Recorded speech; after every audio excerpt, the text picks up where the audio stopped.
The views and opinions expressed by tonight's guest and topic of discussion do not necessarily represent the official policy or position of Spaced Out Radio, Spaced Out Saturdays or Sundays, SOR Media, its hosts, syndicated carriers, or anyone associated with this broadcast. Any rebroadcast, reproduction, or other use of this broadcast or podcast without the express written consent of SOR Media is strictly prohibited. Listener discretion is advised.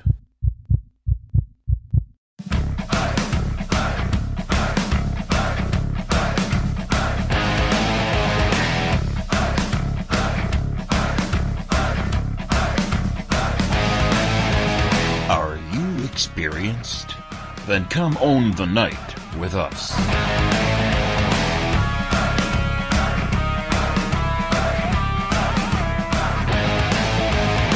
Little brother has taken control, shoveling dirt in every hole. Predators to condemn your soul, watching you and watching me.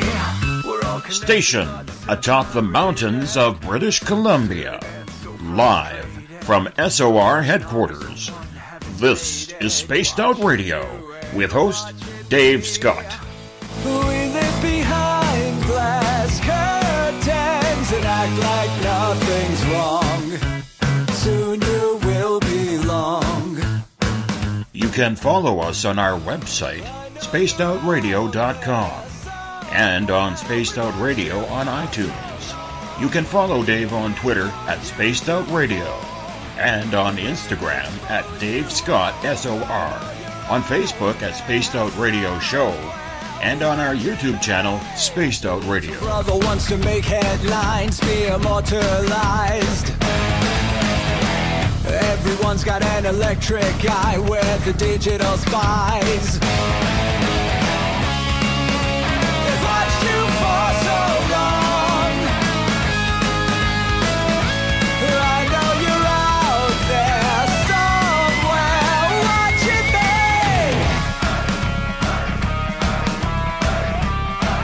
me. Buckle up, space travelers. It's time to go for a ride on Spaced Out Radio with host Dave Scott. I know you're out there somewhere. We've watched you for so long. Wait for you to fall. We will expose you all. I know you're out there somewhere watching me. Little brother wants to make headlines, be immortalized. Everyone's got an electric eye where the digital spies. It's Wednesday, June 27th, Thursday, June 28th, if you're on the East Coast or across the pond. And this, my friends, is Spaced Out Radio. Hope you had a great day and night. I am your host, Dave Scott, broadcasting to you live from the Great White North on top of the mountains of central British Columbia, right here at SOR headquarters. We are 150,000 strong nightly on the SOR radio network and the Deep Talk radio network, and we welcome you to tonight's show. We are also live on Periscope.tv every Monday through Friday, and if you want to take a listen to our archives, they are free. Yes, free. Go to youtube.com/Spaced Out Radio. They are right there. Just do old Davey the favor and hit that subscribe button. Our website is spacedoutradio.com, where we got a plethora of features for you. You can rock out to some Bumblefoot, shop at our Spaced Out Radio store, read up on the encounter online, and so much more. We welcome you to Hump Day. We made it to the midweek, just 2 days until the weekend, where I will be driving down to Vancouver to watch some of my idols in this field. Grant Cameron, Richard Dolan, Victor Vigiani, Steve Bassett, and more. Johnny Enoch, the legendary Johnny Enoch, at Architects of the New Paradigm in Vancouver. So if you're in the area in Washington State, in Oregon, make the trek. You want to see this. Architects of the New Paradigm this weekend. One of the brightest minds in the field of alien abduction joins us tonight as Kathleen Marden will join us for the first 2 hours of the show. Kathleen has made it her life's work learning and researching the phenomenon, as her family is quite tied to it. Kathleen's uncle and aunt were Betty and Barney Hill. From there, she has carried the torch in preaching that the happenings are real. Kathleen is one of the most recent or most requested speakers at conferences all around North America and the world. She recently was at the ACE conference in Toronto. She's a member of MUFON as Director of Experiencer Research. She's co-authored 3 books, including 2 with the legend himself, Stanton Friedman. Kathleen is also a positive voice for the Edgar Mitchell Foundation for Research into Extraterrestrial Encounters. She's on the board of directors and a research committee member. We welcome Kathleen Marden to Spaced Out Radio tonight. Kathleen, the last time we had you on was about 1.5 years ago, and we had to do a recording that night, and unfortunately, my audience didn't even get a chance to hear that because my computer went poof and the audio went poof. So realistically, even though we've recorded an interview 1.5 years ago, this is your real first time on Spaced Out Radio, and it is a humbling and thankful experience for all of us to have someone of your stature in this community on this show. Well, what a surprise. I'm happy to be with you. I was going to say again, but for the first time. I think that we must have been talking about my 4th book, Fact, Fiction, and Flying Saucers with Stanton Friedman back then. Yes. Yeah, it was absolutely fantastic, you know, because you are such an incredible researcher when it comes to this. I know it's been in your family blood for a long time because of the experiences of your aunt and uncle, but did you ever see a life pattern forming in regards to alien abductions, or what did you want to be when you grew up? I guess that's what I'm asking. When I wasn't certain what I wanted to be when I grew up, I was very interested in the investigation of my aunt and uncle's case. We were a close family, and so Betty wanted to include us in whatever she and Barney did. That gave me the opportunity to meet most of the early investigators of their case, including Walter Webb, who was the first one, an astronomer from the Hayden Planetarium in Boston, but he also was a member of the National Investigations Committee on Aerial Phenomena and had worked with Alan Hynek. I'd also met Dr. Alan Hynek when he came out to have dinner at Dr. Simon's home, because Dr. Simon was the prominent psychiatrist who did the hypnosis with Betty and Barney. And that was really a treat for me to be 18 years old and to be invited with Betty and Barney to have dinner at Dr. Simon's house when Dr. Alan Hynek was there, and also John Fuller, who wrote The Interrupted Journey, the first book that was written on their abduction case. So that was another person. I really admired these people. Robert Holman and C.D. Jackson were both members of my NICAP, who were interested in the case early on, but these were the lead scientists who had invited Betty to take part in a series of contact experiments, CE5 experiments, to try to establish communication with these non-human entities. And they had a Skywatch in 1967, so I met them, and Dr. Jacques Vallée, who was one of the scientists who came to that Skywatch. Only last year, when I spoke at Contact in the Desert, did I have the opportunity to meet Jacques Vallée in person again. And what I had to say to him was that he was ahead of his time.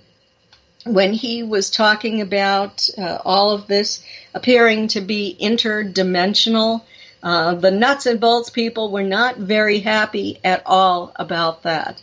But I have to say that I think that we have caught up with Jacques Vallée at this moment in time, because it does appear that they have interdimensional technology. And then, of course, we know that many of these beings are just plain interdimensional in nature.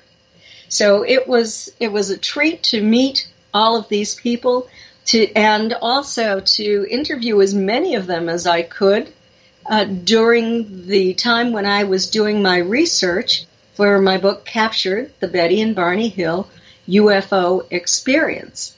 I was a social worker. I had planned on being a psychiatric social worker, but then I ended up going into education. And so I worked for many years as a teacher and an education services coordinator.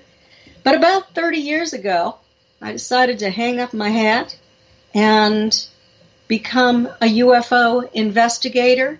I wanted to investigate my aunt and uncle's case because I was hearing a lot of things on the television set.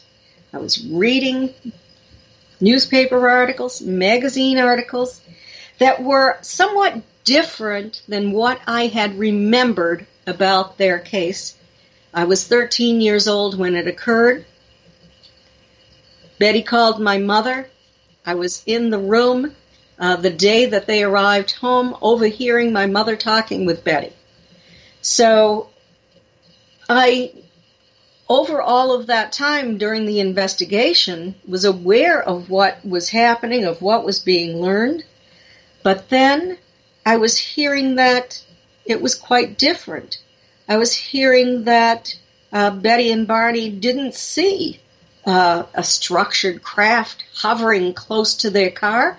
I was hearing that they had only observed a light in the sky. That I needed to know the truth about that. I was hearing that they felt that they had been missing some time, and that Betty had these 5 dreams, and that it wasn't until these dreams that she began to think that there was a craft that came close, and then she began to believe that there was an abduction. And so I was hearing a lot of things that just didn't make sense to me in terms of what I knew. So I set out to do all of the archival research that I could do on this case. Also, I interviewed Betty. Barney was deceased. He died when he was 46 in 1969. But I interviewed Betty, and I played devil's advocate, and I lived fairly close to her, so I had the opportunity to speak with her frequently.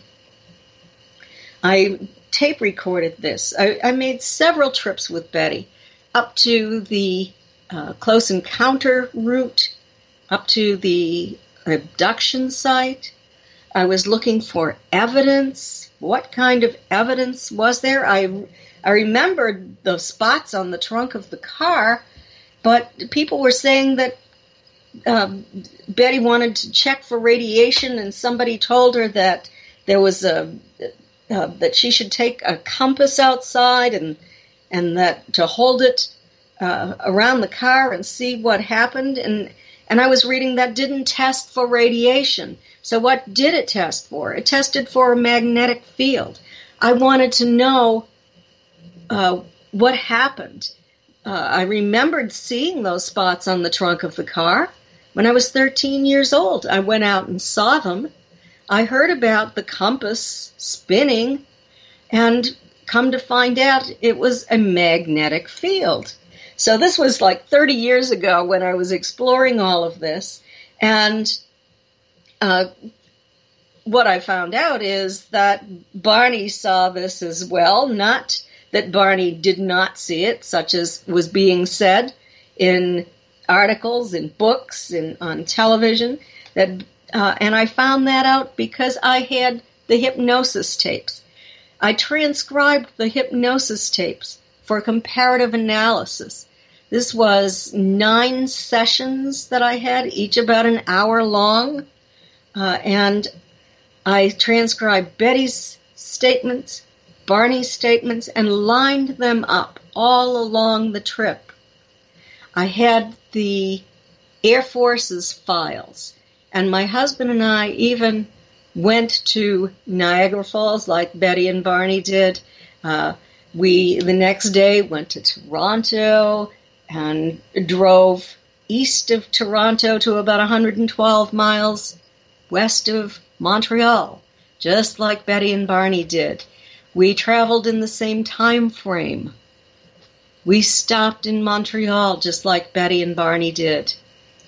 We drove on the same routes that Betty and Barney drove on, from Montreal, leaving at the same time of day, going through upstate Vermont and into upstate New Hampshire, just like Betty and Barney did on the same route, and stopping in the same locations that the Hills did. One of the debunkers said that Betty and Barney were so tired by the time they saw the UFO that they were hallucinating. I wanted to know if my husband and I would be hallucinating. No kidding. And come to find out, we were 20 years older than Betty and Barney, but we weren't hallucinating. We didn't see a UFO, but we stopped at the spots where Betty and Barney did. So I covered this as thoroughly as I possibly could, and looked at it skeptically. And in the end, I found a tremendous amount of evidence that convinced me that this was a real event. And so I had to write about it in Captured, and I asked Stanton Friedman to join me in writing 2 chapters. He wrote the 2 chapters on the star map. And I just decided that I did not want to spend another couple of years investigating the star map. It was very technical. It took a great deal of time. Stanton had interviewed Marjorie Fish, who was the brilliant woman from Ohio who had built 23 models of this star map and still didn't have a match until 1972, when a new star catalog was released, and it had new distance data and some new stars that had been discovered. And then Marjorie had a match for Betty's star map. And these non-human entities, she believed, came from the star system Zeta Reticuli, the net, in the southern hemisphere, seen from the southern hemisphere.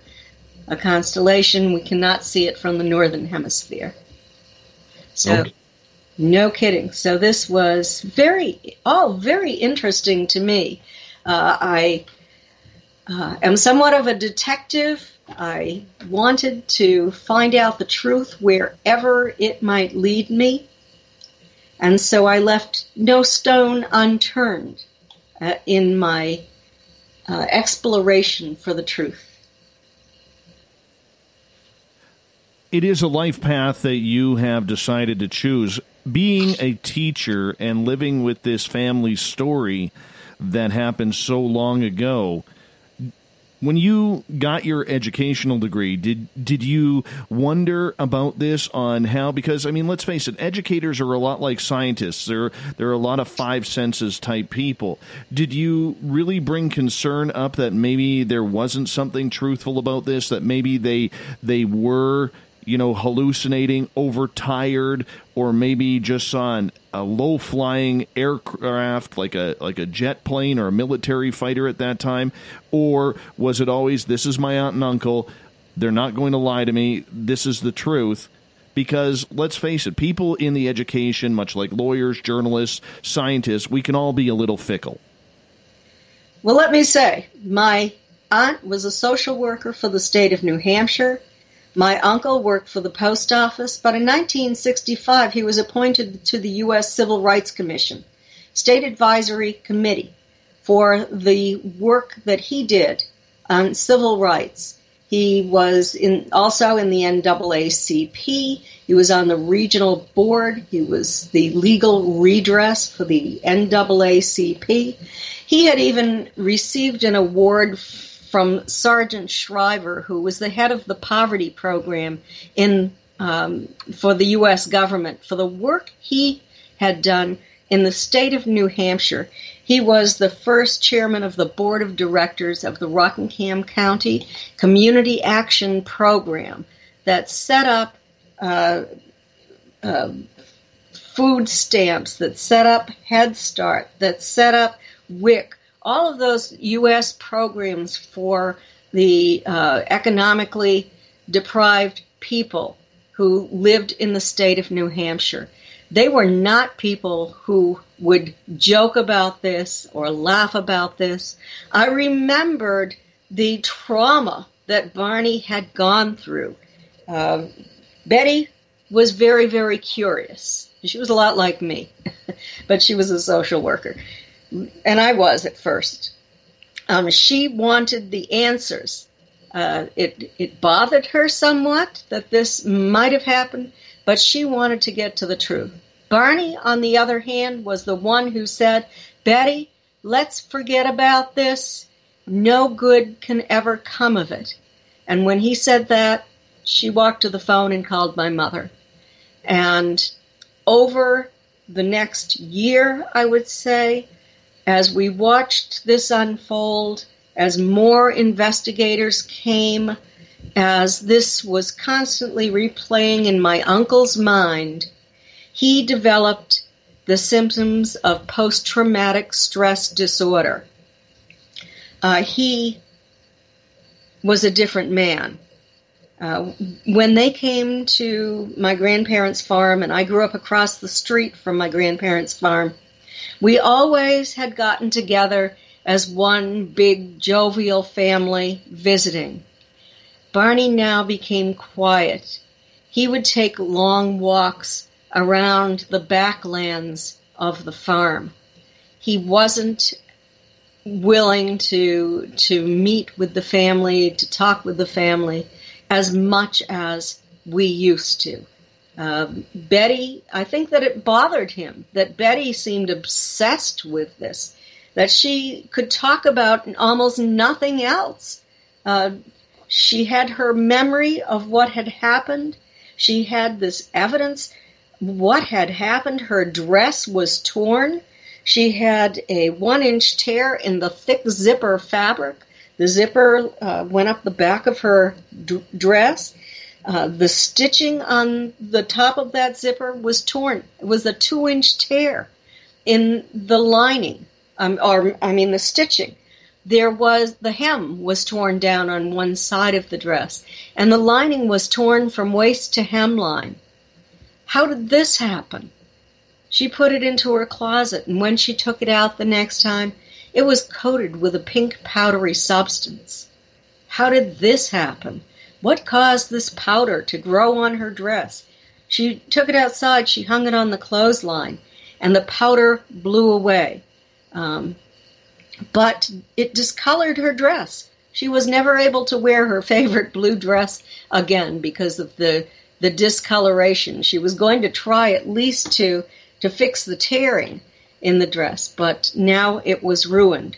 Why were the tops of Barney's best dress shoes so deeply scraped that he had to start wearing them for yard work and buy new shoes? What happened? Why was this leather strap on the binoculars broken, severed? Why? Why were so many? There were so many puzzles. Why did their watches stop running and never run again? Why were those magnetic spots on the trunk of the vehicle?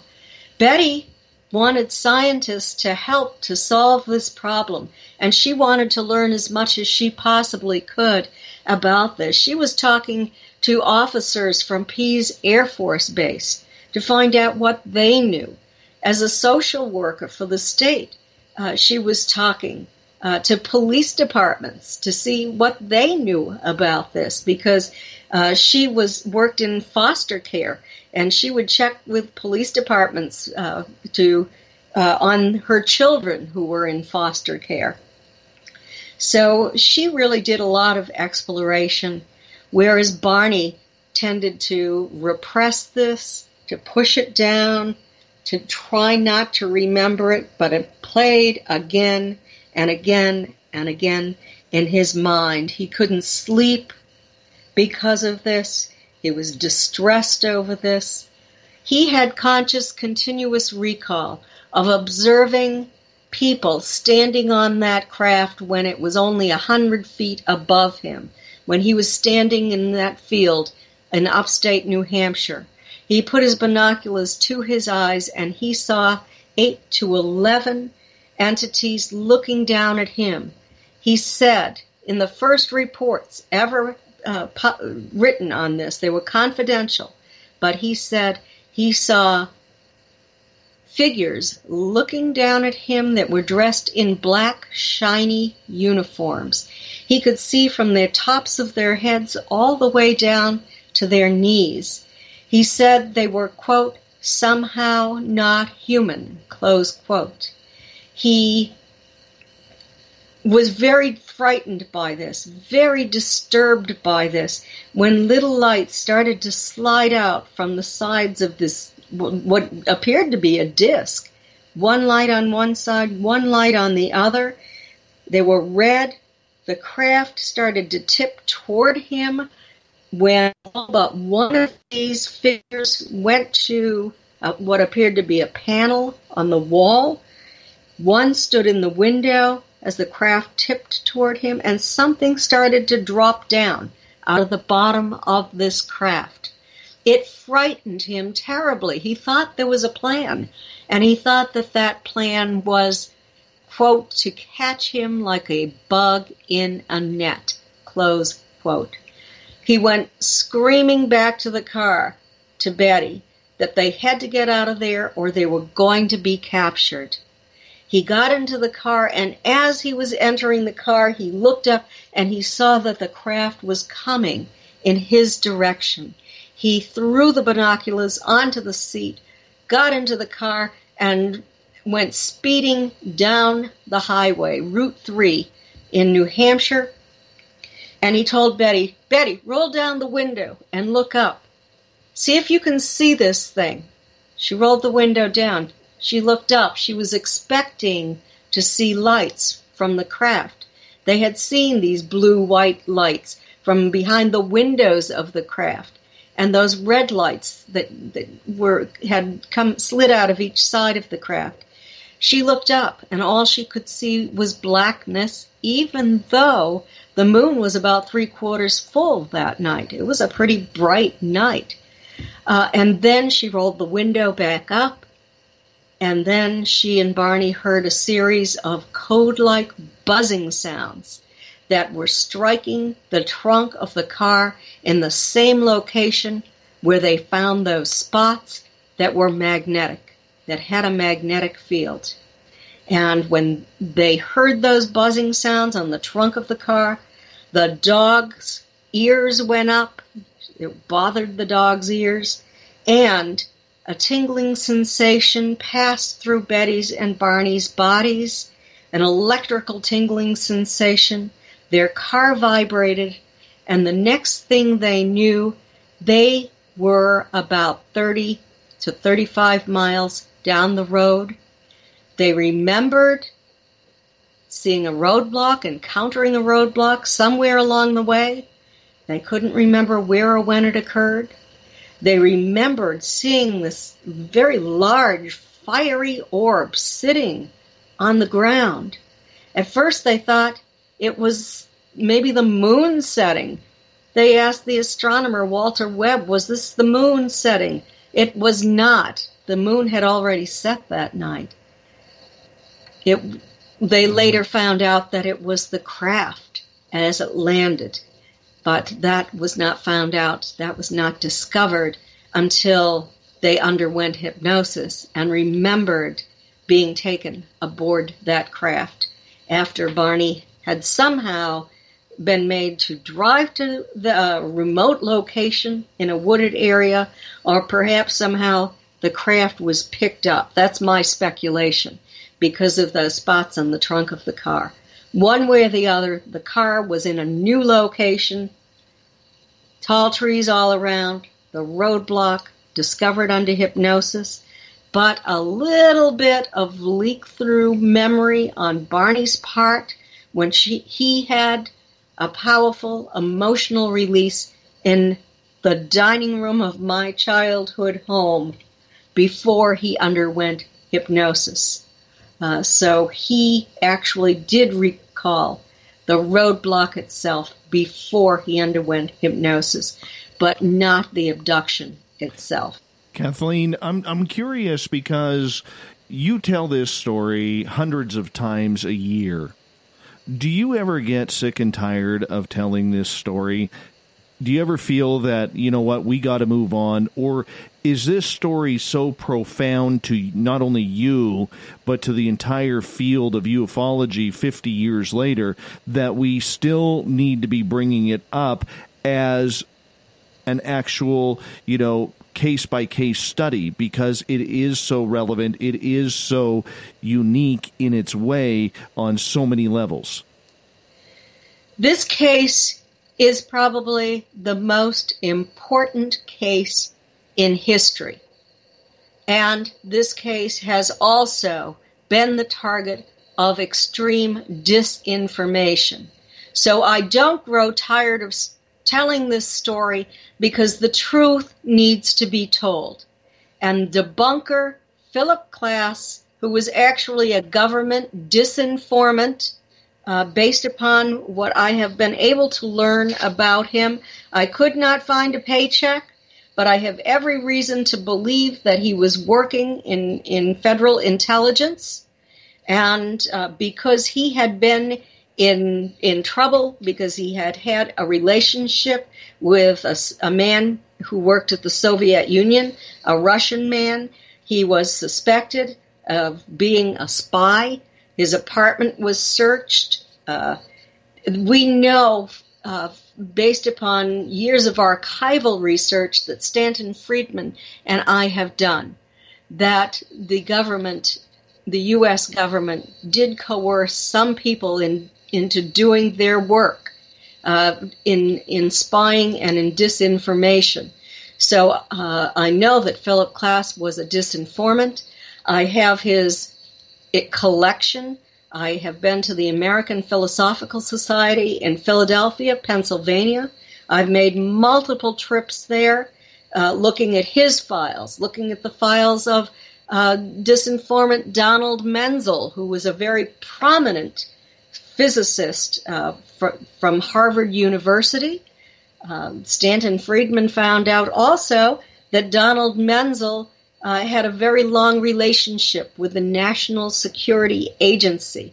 Stanton went to Harvard University, had to get permission from 3 people to look at Menzel's archival collection. Some of his letters are also at the American Philosophical Society. He was on the board of directors at the American Philosophical Society.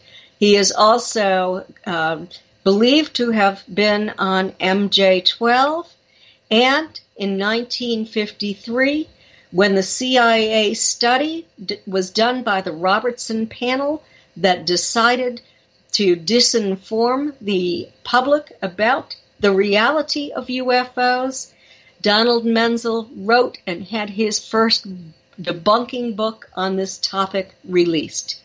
Full of nonsense, but so what if you can fool the American public? That was the attitude. And Philip Klass rewrote Betty's and Barney's story. Every little bit of that story was rewritten and distorted and filled with speculation by Philip Klass. I used to think that a lot of people were speculating and disseminating false information about their case. Carl Sagan, for example. I found out that Carl Sagan didn't make up any new information. It was all invented by Philip Klass. And Philip Klass, I found out, became the go-to guy for the mainstream media after Dr. Edward Condon, who was the head of the scientific study on UFOs at the University of Colorado. He was the director.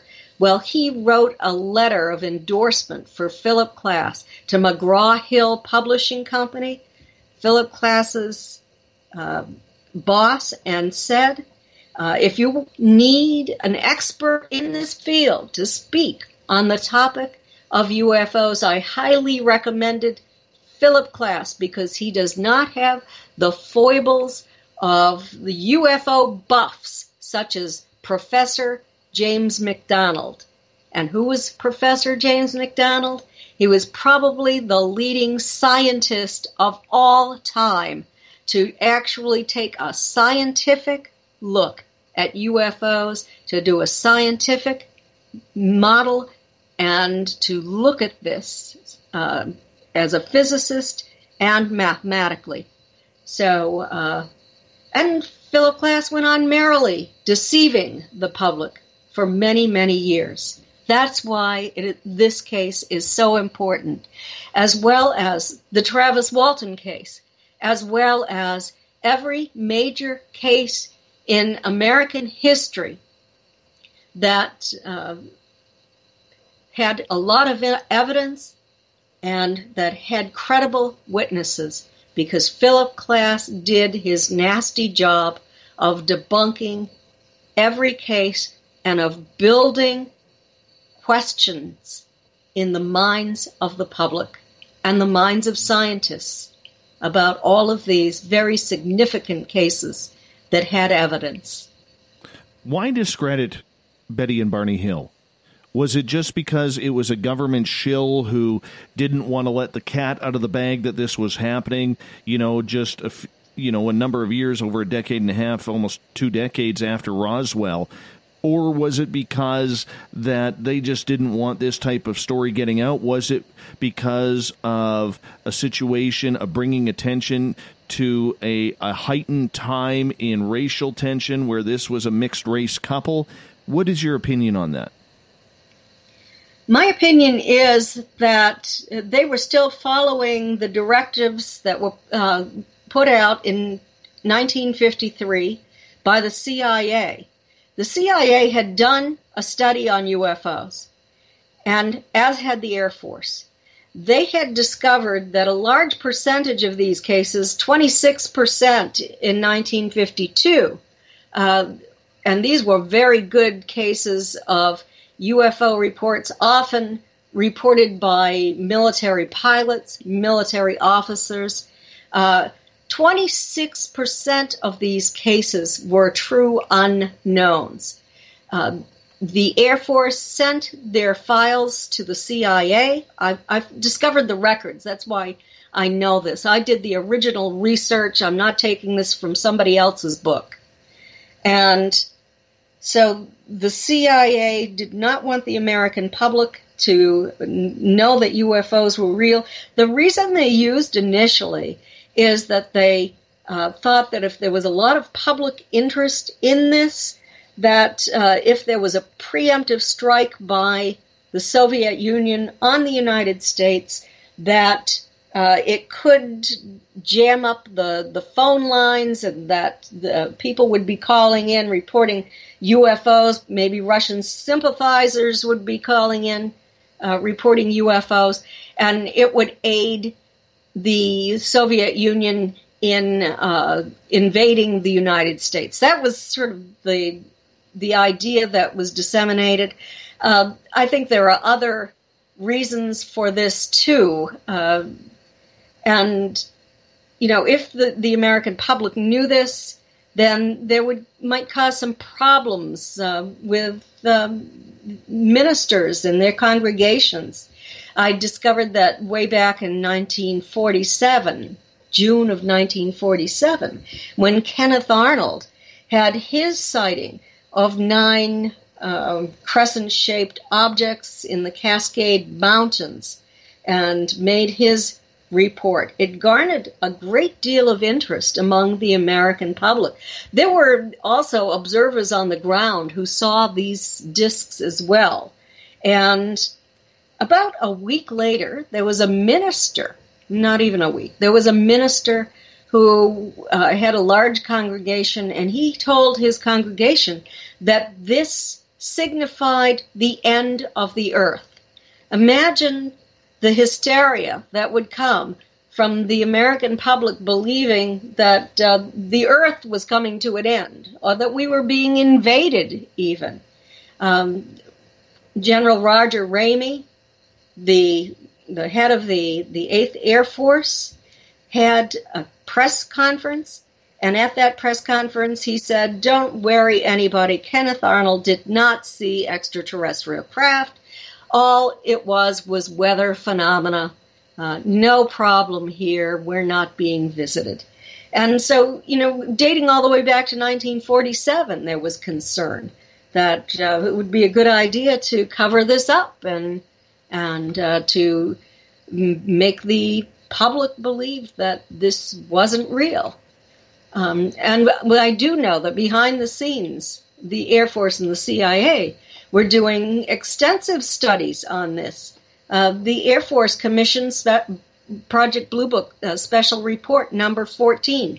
3,201 cases were examined in detail.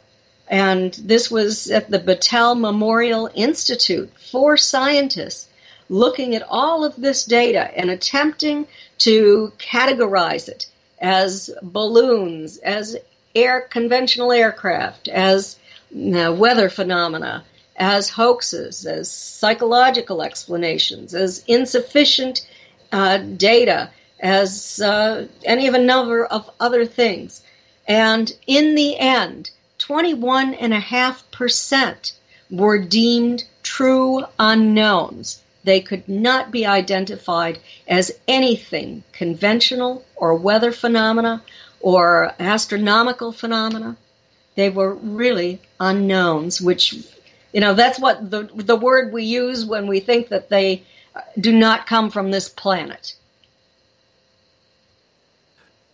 With the abduction studies that went on with Benny and Barney, what made you believe that they were actually recalling events that happened comparatively to the questions that hypnosis gets today, that maybe ideas are being implanted through the hypnotist rather than, what actually happened?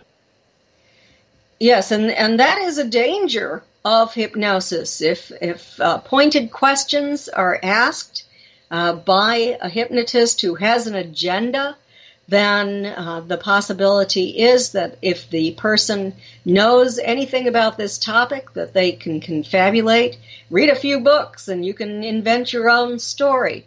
But that's not what happened to Betty and Barney. Barney was the patient. He was seen by Dr. Benjamin Simon through a referral from a psychiatrist that he saw in the state of New Hampshire when these bleeding ulcers, this post-traumatic stress disorder was then called shell shock and conversion hysteria.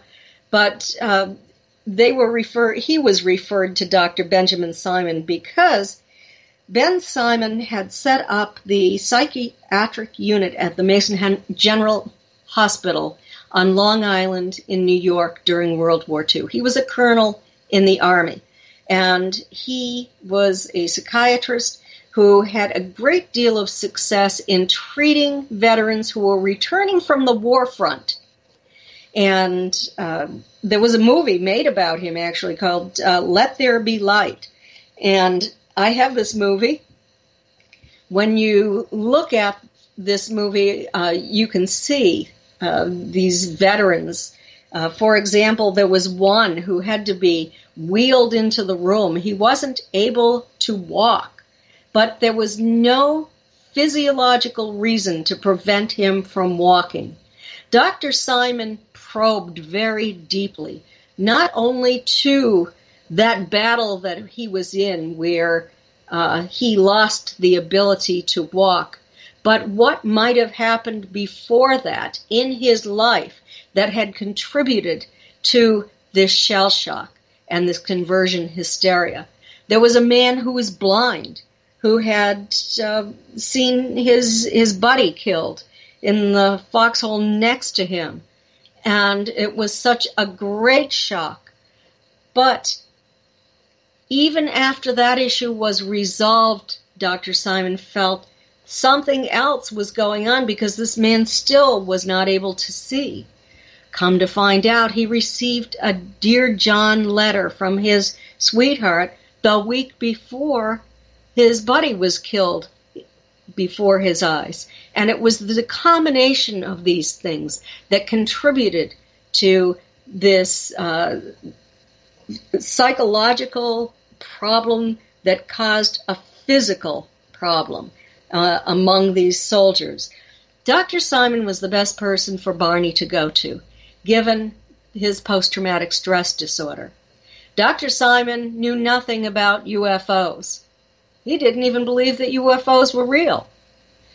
He heard what Betty and Barney had to say about their recall. Walter Webb, the original investigator, tried to fill Dr. Simon in on what had happened and his knowledge of UFOs. Walter Webb wrote in his final report that Dr. Simon had no interest in learning about UFOs. He just seemed not to be interested at all. So he certainly didn't give any leading questions to Betty and Barney, except for to try to lead them away from the idea that they were abducted. He worked very, very hard, pounding at them with questions to try to convince them that this was impossible, that it couldn't have happened, that something must be affecting their memory. He hypnotized them separately, and he reinstated amnesia at the end of each session, so they couldn't share information. They couldn't contaminate one another's information. He also did this because at times the emotional intensity of their memories was so great that he was fearful that it would lead to additional trauma if they remembered all of this at once. And this was both for Betty and for Barney. The debunkers were saying that Betty acted as if she was spending an afternoon in the supermarket. That's how free and carefree she was about all of this. No trauma whatsoever. Well, Betty was more traumatized when she saw those entities standing in the road and approaching the car than she had ever been, she said. She panicked. She was crying. She tried to escape. And then in Dr. Simon's own notes on the hypnosis tapes, he stated that after a needle was inserted into Betty's navel, she was weeping so profusely and so traumatized that he had to end the session early. So you can see that there's been a lot of lying going on about what actually happened to Betty and to Barney. Dr. Simon did not ask any probing questions coming from any kind of knowledge about UFOs. It was based more upon what happened next. What did you see? Describe it to me. What happened next? That sort of thing. I'm a trained hypnotherapist, and I use, and I'm retired from doing this now. I hardly ever do it, but I use a technique called forensic hypnosis. And forensic hypnosis was admissible in a court of law. Historically, it no longer is, since hypnosis fell into disfavor when psychologists promoted the idea of false memory syndrome. So I sort of used the kind of technique that Dr. Simon was using with regard to this, not asking direct questions. But Dr. Simon asked direct questions about, Barney, what is there in your past that made you think of this? So he was sort of leading him to past events that happened that had the same emotional intensity. So when Barney was watching this craft as it was bouncing back and forth in the sky, and it was silent, but it had come close. This is before the close encounter he had in that field, where it was a little bit further away. Dr. Simon said, does this remind you of anything that you've seen in the past?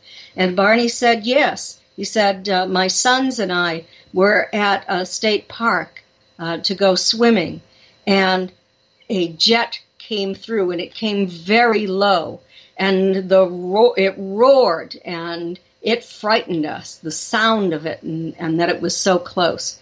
And so, this is the direction Barney was being led in. Dr. Simon would say, well, describe what you're seeing. Isn't it like that jet? And Barney would say, no, there's no sound. It's just hovering in the air. It moves back and forth, zigzagging back and forth, not like a jet would fly. And Barney would say, I'm frightened. Gee, I'm frightened. I'm looking for a police officer that I can report this to.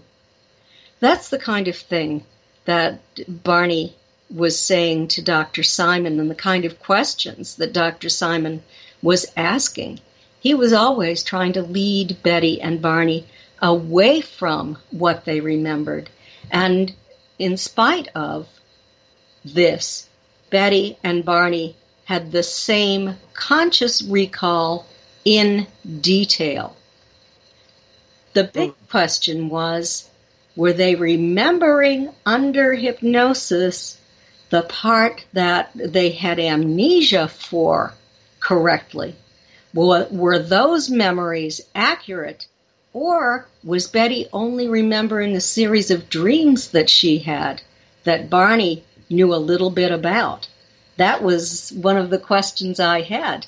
And the reason that I transcribed all of those hours of their hypnosis tapes, even though I was a terrible typist back then, I've improved greatly.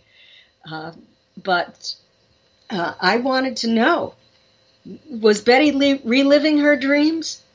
Had Barney absorbed this information or not? And I can tell you what happened if you'd like to know. Absolutely. I just want to let you know we got about 3.5 minutes here before we have to go to our first break. So let us find out what you found out about this. Okay, well, Betty kept a typed copy of her dreams, and I started at the very beginning of their trip, comparing Betty's and Barney's statements, their visual observations, the way they described things. I found that Betty was much more verbal and much more descriptive than Barney. Barney was introspective, reflective. He thought before he spoke. And so his description was not as detailed as Betty's description. He was also often irritated by Betty's behavior. And that you could hear those overtones too. So as I lined up their statements under hypnosis vis-a-vis Betty's dream material, I think we'll have time for the beginning of where they found their car stopped in the middle of this dirt road. There are tall trees all around. They see this red glow on the ground in the background, and they see these figures standing in the road. They start talking. Is there an accident ahead? Is this a roadblock? Part of this description was in Betty's dreams, but not all of it. In Betty's dreams, these figures started to walk toward the car, and they surrounded the car. That's not what happened under hypnosis. both Betty and Barney said that they divided in groups of 2. 3 went to Barney's door, 3 went to Betty's door. Betty tried to escape. Something was pointed at her as she lost consciousness. She was taken from the car, and there were some left in the road behind, besides the 3 that came to her door. Barney thought about going for his gun. That wasn't in Betty's dreams. He said to Betty, "I think it's the ones that I saw when I was standing in the field, looking through the binoculars. That's not in Betty's dreams." And that's when Betty panicked. Barney made the conscious decision not to go for a pistol. It belonged to Betty, but they had it on the trip in case they had to sleep beside the road at night. And so that was not in Betty's dreams. The figures came to Barney's side of the door and took him out. That was not in Betty's dreams. Only Betty's experience was in her dreams until she woke up going down the path. Now, in her dream state, she recalled that she was being led, that Barney was, I believe, behind her, and that these non-human entities were saying to her, "Is that Barney?" She was calling to him. "And is that his name? Is that Barney?" And she said, "None of your business. And, you have a heck of a nerve doing this." And Kathleen, I'm going to cut you off right there. I apologize, but I got to go to break here on Spaced Out Radio. Kathleen Marden is our guest tonight on SOR. She is a part of MUFON, part of the late Dr. Edgar Mitchell's Free Experiencers. She's a researcher, an author, and a speaker at so many conferences, and an expert on the Betty and Barney Hill case. We're going to get more with Kathleen Marden right after this on Spaced Out Radio. Find your escape where time has no limits. It's about living today and cherishing the heritage of yesterday. A spirit of adventure for what is new, with the nostalgia of the past. Your timepiece is a reflection of who you are. Life surrounded by beauty from the world around us to the soul within. EscapeWatches.com. There is no time like the present to enjoy your escape. Use promo code SMF2017 for your 20% discount today. The freedom to post what you want, when you want. That's the social media freedom you need. Social Media Freedom is the free app in your app store. No need to worry about going to jail or being shadow banned any longer. It's the freedom to say what you feel. The freedom to know Big Brother isn't watching. It's the way social media is supposed to be. Social Media Freedom. It's time to set yourself free. Download from your app store today. Coming September 28th to the 30th, it's our first annual Caribou Paracon, put on by Spaced Out Radio and the Canadian Society of Questers. 3 days of paranormal, supernatural, and spiritual knowledge in the beautiful 108 Mile Ranch, British Columbia. Tickets are $150 Canadian for the event, being held at the Spruce Hills Resort and Spa. Come watch our featured speaker, Grant Cameron, along with Lorian Fenton, David Weatherly, Ross Allison, and more. The Caribou Paracon, celebrating everything paranormal. Hi there, I'm Butch Witkowski, lead investigator with UFO Cop. On the final Monday of every month, you can listen to me and host Dave Scott on Spaced Out Radio's Strange Days. We're going to get to the heart of the matter when it comes to what's happening out there. People are seeing and experiencing things from ET contact to Bigfoot, and I want to hear about it. Your experiences are what we investigators need to help solve these unknown mysteries. So tune in at spacedoutradio.com to the final Monday of every month from Butch Witkowski's Strange Days. Hi there, this is Tessa Nicole Thomas, and I'm going to take you for a ride every Sunday night on Spaced Out Sundays. I'm going to set up your week with some strange tales from across North America, from psychic readings, Sasquatch, UFOs, to the most haunted locations. Come join me at spacedoutradio.com starting at 9 p.m. Pacific, midnight Eastern, and let's get weird together. I'd love for you to join me. Spaced Out Sundays at spacedoutradio.com. There's news, and there's The Encounter. This is Spaced Out Radio News Director Everett Thiemer inviting you to check out The Encounter. Our half-hour news segment every Monday through Friday night is different compared to what you're used to. Our goal is to bring you the weird, strange, and interesting stories the mainstream tends to leave out, and stories that will make you scratch your head in disbelief. The Encounter can also be found at spacedoutradio.com and on our Facebook page, SOR The Encounter. Come give us a read. Heading to Vancouver and looking for some great nightlife? The Moose Vancouver is the place to be. Catch a game on one of the big screens, or just come rock out to your favorite 80s and 90s hair bands. Great food starting at $6.95. The Moose Vancouver is open until 2 a.m. nightly. It's easy to find near the corner of Nelson and Granville. The Moose Vancouver is the official rocking bar of Spaced Out Radio. Are you interested in advertising on Spaced Out Radio? Head to our website at spacedoutradio.com and click on our advertising tab. There, you will find an assortment of ways you can get your product out there with us, from radio commercials to banners and social media.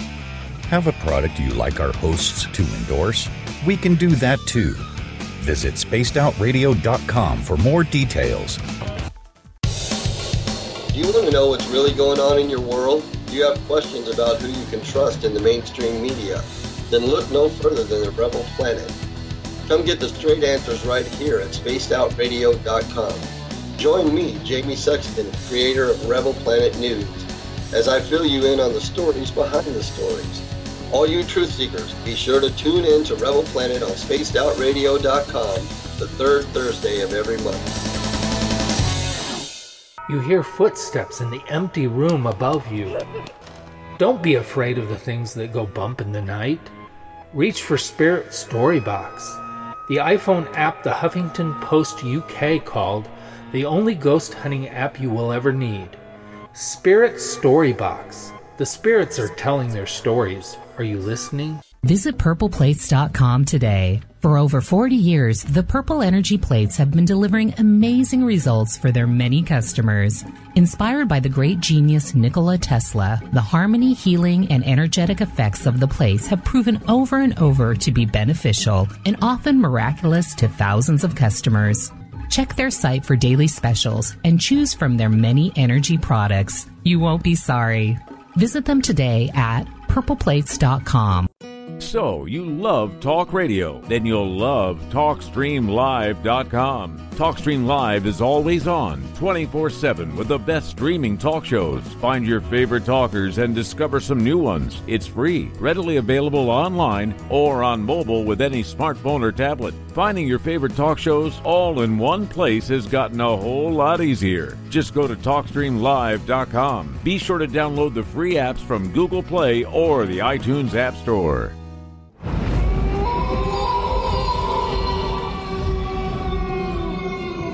Hey, this is Canadian Paranormal Investigator Mike Moore. The third Wednesday of every month, I'll be teaming up with Dave Scott to bring you Ghosts of the Great White North. Each month, we will bring on guests from across Canada to discuss their ghostly encounters. Canada is a paranormal hotbed with stories you've never heard, so we're going to bring them to you.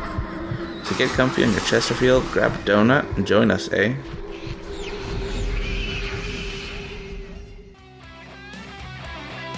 The views and opinions expressed by tonight's guest and topic of discussion do not necessarily represent the official policy or position of Spaced Out Radio, Spaced Out Weekend, Spaced Out Radio Limited, its hosts, syndicated carriers, or anyone associated with this broadcast. Would you like to connect with us? Head to spacedoutradio.com for all your latest show info. And hit us up on Twitter using the hashtag SpacedOutRadio. Now, back to Dave Scott and SOR. Welcome back to hour number 2 of Spaced Out Radio. Tonight, I am your host, Dave Scott. Thank you so much for being with us. Tomorrow night on the show, David Weatherly is back. He joins us for his bi-monthly chat to discuss everything from black-eyed kids, ghosts, UFOs, Bigfoot in Alaska. We get going at 9 p.m. Pacific, midnight Eastern, at spacedoutradio.com. Welcome back to everyone listening in on the SOR Radio Network and now the Deep Talk Radio Network. Good to have you with us. Don't forget you can check out our archives at youtube.com/spacedoutradio. Do me a favor, hit that subscribe button. Bill Cardwell has set the password for tonight in the SOR Space Travelers Club. Verbigeration. Verbigeration is your password. Make sure you use it wisely, space travelers, as Bill sets a password each and every night right here on the mighty SOR. Now, if you want to follow us on social media, you could do so at spacedoutradio.com, where we got a plethora of features for you. Rock out to some Bumblefoot, shop at our Spaced Out Radio store, read up on the encounter online, and so much more at spacedoutradio.com. Kathleen Marden is our guest tonight on Spaced Out Radio. We got her for one more hour here, which I'm very happy to have her, because she is just, I think, the leading investigator when it comes to alien abduction. Earlier in hour number 1, we were talking about Betty and Barney Hill, and Kathleen, you were bringing up the fact when we had to go to break about them remembering their comments, and they were so simultaneous with each other that it was really drawing into question how they could remember. Yes, absolutely. That their comments in detail to Dr. Simon, individually with amnesia reinstated at the end of each session, meshed in great detail. And I was talking about how they were taken from the car in Betty's dream. They were walked down a path, and she had some conversation with them. Well, under hypnosis, Barney felt as if he was floating, and he could feel only the toes of his shoes bumping along the rocks. And then he felt his toes slide up an incline, bump at something at the top of that incline. He opened his eyes, and he was inside this craft, and he was taken down a hallway to an examining room. He would open his eyes from time to time and describe the room. Betty was walked down this path, apparently. But when it came time for them to take her onto the craft, she fought for her life. She was not going on that craft. She didn't know what was going to happen to her, if she was going to end up being dissected or in an alien zoo somewhere. She had no idea. She was terrified. She fought for her life. And this is how her dress was torn. That when the hem was torn down on one side and the lining was torn from waist to hemline. All of the damage that was done to their things was remembered through hypnosis, even though it was not remembered in their conscious recall. And those memories supported what had happened to the dress. To Barney's shoes, for example. They were both taken onto the craft, and they were given physical examinations. They were very interested in their skin. They took samples of their skin, their bodily fluids, their hair. They were very interested in their joints and how their joints moved. They removed their shoes, looked at their feet, their hands, did some neurological testing on both of them, and apparently took maybe an ova sample from Betty. I would say that's probably what that needle was doing when it was inserted into her navel, even though amniocentesis had not been developed at that point. It was undergoing development, but not being used medically. And so she would have no way of knowing about this. And there was also a sperm sample taken from Barney. So there was some apparently reproductive material taken from both of them. Some of the things that Betty said are very similar to what happens today. The one that she called the leader is the one that I call the escort, because that is the individual who takes experiencers time and time again throughout their lifetime. They don't switch to different ones. There is one who establishes a relationship, who can calm them down, who can remove their pain if they're experiencing pain, can help if they're experiencing fear, help them to feel more at ease. might take them for a tour around the craft. Betty wasn't taken for a tour. She remained in the room she was in. And that is where she saw the star map, where she later was able to sketch this as the result of a post-hypnotic suggestion. And then Marjorie Fish read about it, saw it in The Interrupted Journey, and began her work, 23 models before she found a match. And the extraordinary thing was that out 54 light years,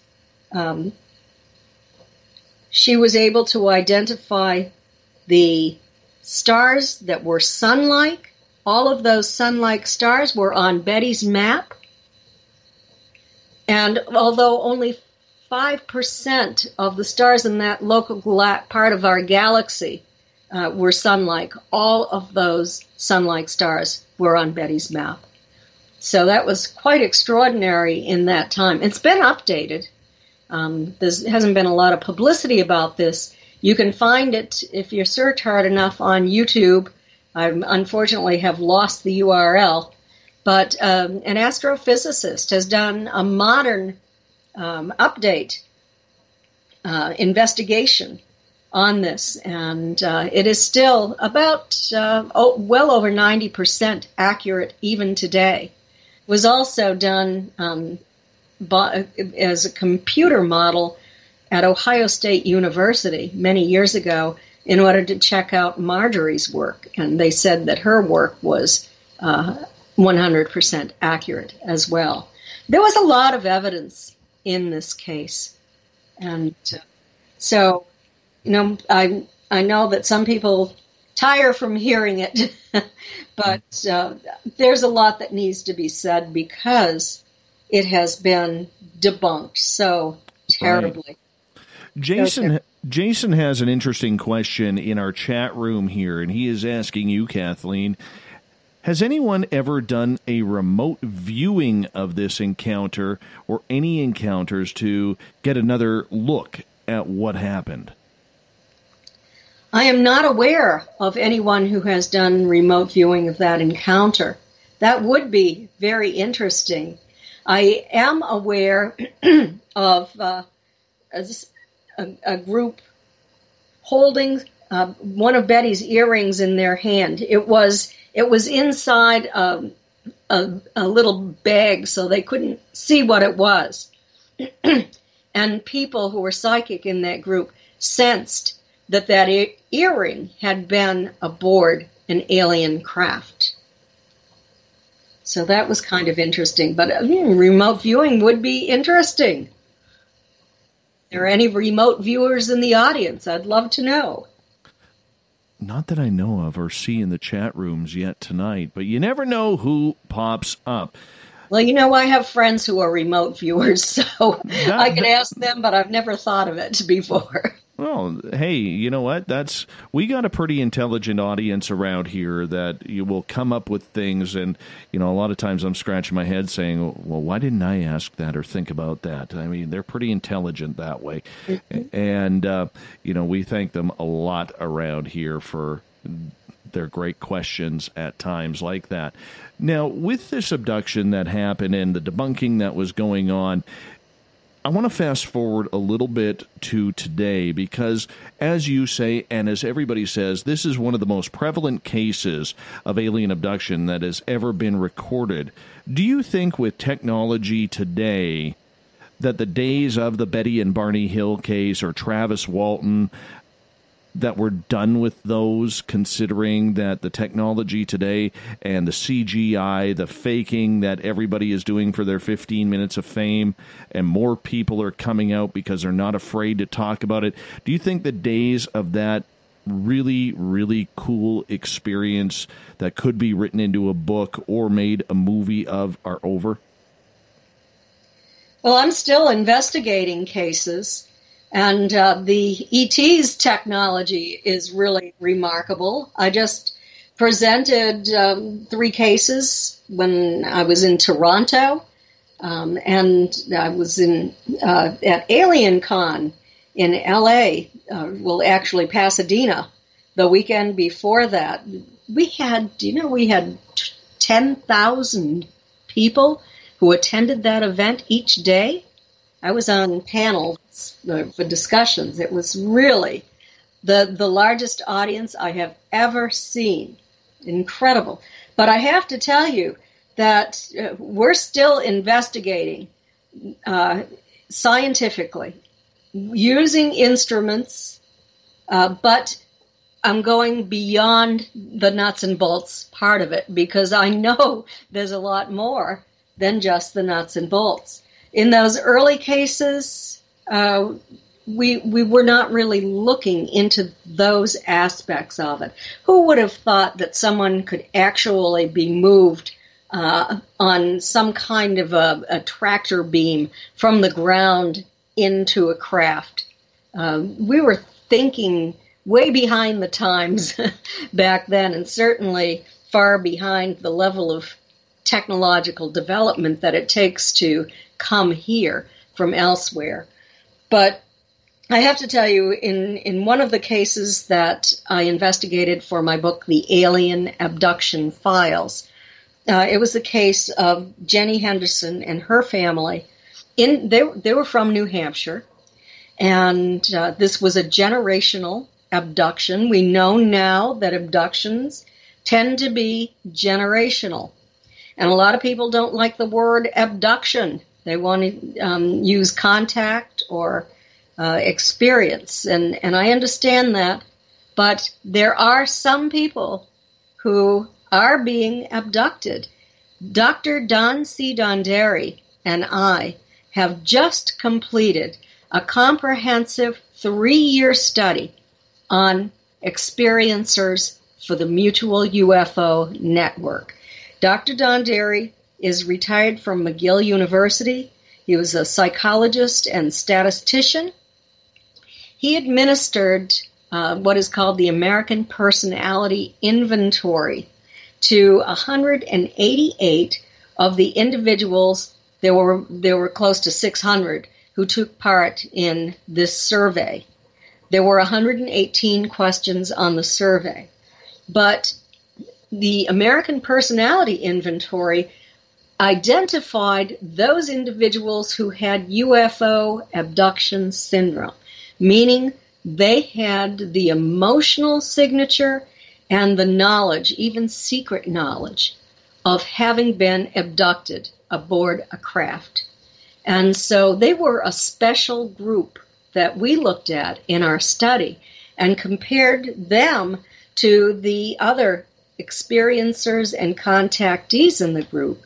And at the MUFON Symposium in Cherry Hill, New Jersey, in July, it begins on July 27th and goes through July 29th. Dr. Donderi and I are each going to lecture on the part that we played in this comprehensive MUFON study. And I'm also going to be doing 2 workshops for experiencers and a session training field investigators on how to investigate abduction contact cases, how to look for evidence, what they need to look for, and how to question the experiencers as well. Because we know that now that this tends to be interdimensional. Years ago, there was a lot of questions. How could experiencers actually be taken through solid surfaces? These people are saying that they were taken through the roofs of their houses or closed windows or walls. And people were speculating that it was all their imagination, that none of this really happened. Well, when I was investigating this case that I wrote about in the Alien Abduction Files, I went to 3 theoretical physicists. And I said, is this possible? And what they said to me is, not only is it possible, it's already been done on a very small scale in a laboratory. And what you have to do is theoretically, everything vibrates at its own frequency. There is a vibrational frequency. And so if you can line up the frequency of the human body, the frequency of that wall, the frequency of the non-human entity's body, and the phase, there's also a part that has to do with phase, then atoms can interpenetrate. So it is theoretically possible. That was some very interesting information that I discovered and wrote about in the alien abduction files. So we know today that most people are now being taken from their homes or near their homes. Hardly ever do we receive a report from someone who is taken in that classic way, such as Betty and Barney or Travis Walton or 3 women in Kentucky, or so many other cases where they were out in a vehicle, saw the craft up close, and then were abducted. Today, most of the time they're taken from their bedroom. And most people are taken more than one time. That's something that our survey has told us. I've taken that survey. Some people are taken as many as 100 times. And some people are taken only one time, as far as they know. We had people on that survey who were less than 20, and we had people who were over 70. So they're being taken across generations. They're being taken time and time again throughout their lifetime. And we know that it's not just for this genetic material. It's no longer to examine their joints and their nervous systems. There is a mission that they appear to be on. And this has played out over and over again in the cases I've investigated, and also on our survey at MUFON and in FREE's comprehensive survey of more than 3,000 participants. You bring up a good point about FREE, because I have taken the FREE survey. And this is a 2-part question. Number 1, have you ever been taken? And number 2, knowing the statistics of the FREE experiencers, where 80% are saying they have had a positive contact experience, where would Betty and Barney Hill's contact experience lie, on the positive or the negative? Let's take part 1 first. Have you been taken? Have I been taken? I believe that I probably have been. I had memories, and my mother had memories of being taken during the time frame when my Aunt Betty was doing these contact experiments. We know that there were witnesses. 2 people saw a craft come in for a landing on my grandparents' farm. It left physical trace evidence on the ground. My childhood home was within 250 feet of the landing spot, and my mother and I had memories of being on a table in a craft. All of this was investigated many, many years ago. The first investigator of this was Dr. James Harder from APRO, and we asked for it to remain confidential. My mother had missing time. She used to go grocery shopping every Friday night. She did have a close encounter with a craft in 1958. Later, after Betty and Barney's experience, she was out grocery shopping. She would come home with frozen food in the car and put it into the refrigerator and the freezer. This time she came home very, very late. My father was very upset. And all of the frozen food had thawed. The ice cream was soup. She couldn't think of an explanation for what happened. As far as she knew, she went grocery shopping and then she went home. I had memories of this occurring periodically throughout my lifetime. I've been able to collect some evidence. I have undergone some hypnosis, but I had a lot of conscious recall. I, like most of the abductees who took the survey, were awake and moving when they saw entities come into the room and then became paralyzed. It was not sleep paralysis. I have taken part in psychological testing for experiencers. I'm absolutely stable and have no history of mental illness. And I took Dr. Don Donderi's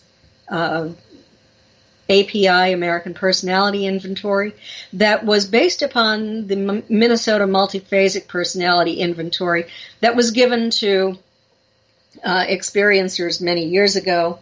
It's a psychological study, and it was developed into the API by Bud Hopkins and a psychiatric social worker from New York, based on that, and it was standardized and tested on many, many people, 3 different groups by Dr. Don Derry. One group were people who had never had any experiences. One group were people who were trying to simulate these experiences, and because Dr. Don Derry knew that. And the other group were experiencers, abductees. They all had alien abduction or UFO abduction syndrome. That's what it was called. And I took that test, and I, too, unfortunately have UFO abduction syndrome, meaning that I have the emotional signature and the information, even secret information, that goes along with being an abductee. So, yes, I do believe that I was taken, that it's generational. I don't know if my grandmother was taken, but in the case of Denise Stoner, her mother was taken as well, dating all the way back into the 40s. In the case of Thomas Reed and Matthew Reed, who MUFON has endorsed as being a real case through the governor of the state that they live in Massachusetts, I believe it was Sheffield, that has been endorsed, and there is even a park with a marker, and Betty and Barney have a marker too, put up by the state. But in the case of the Reed case, we know for certain that it was the Reed brothers, their mother, and their grandmother, who were all abducted.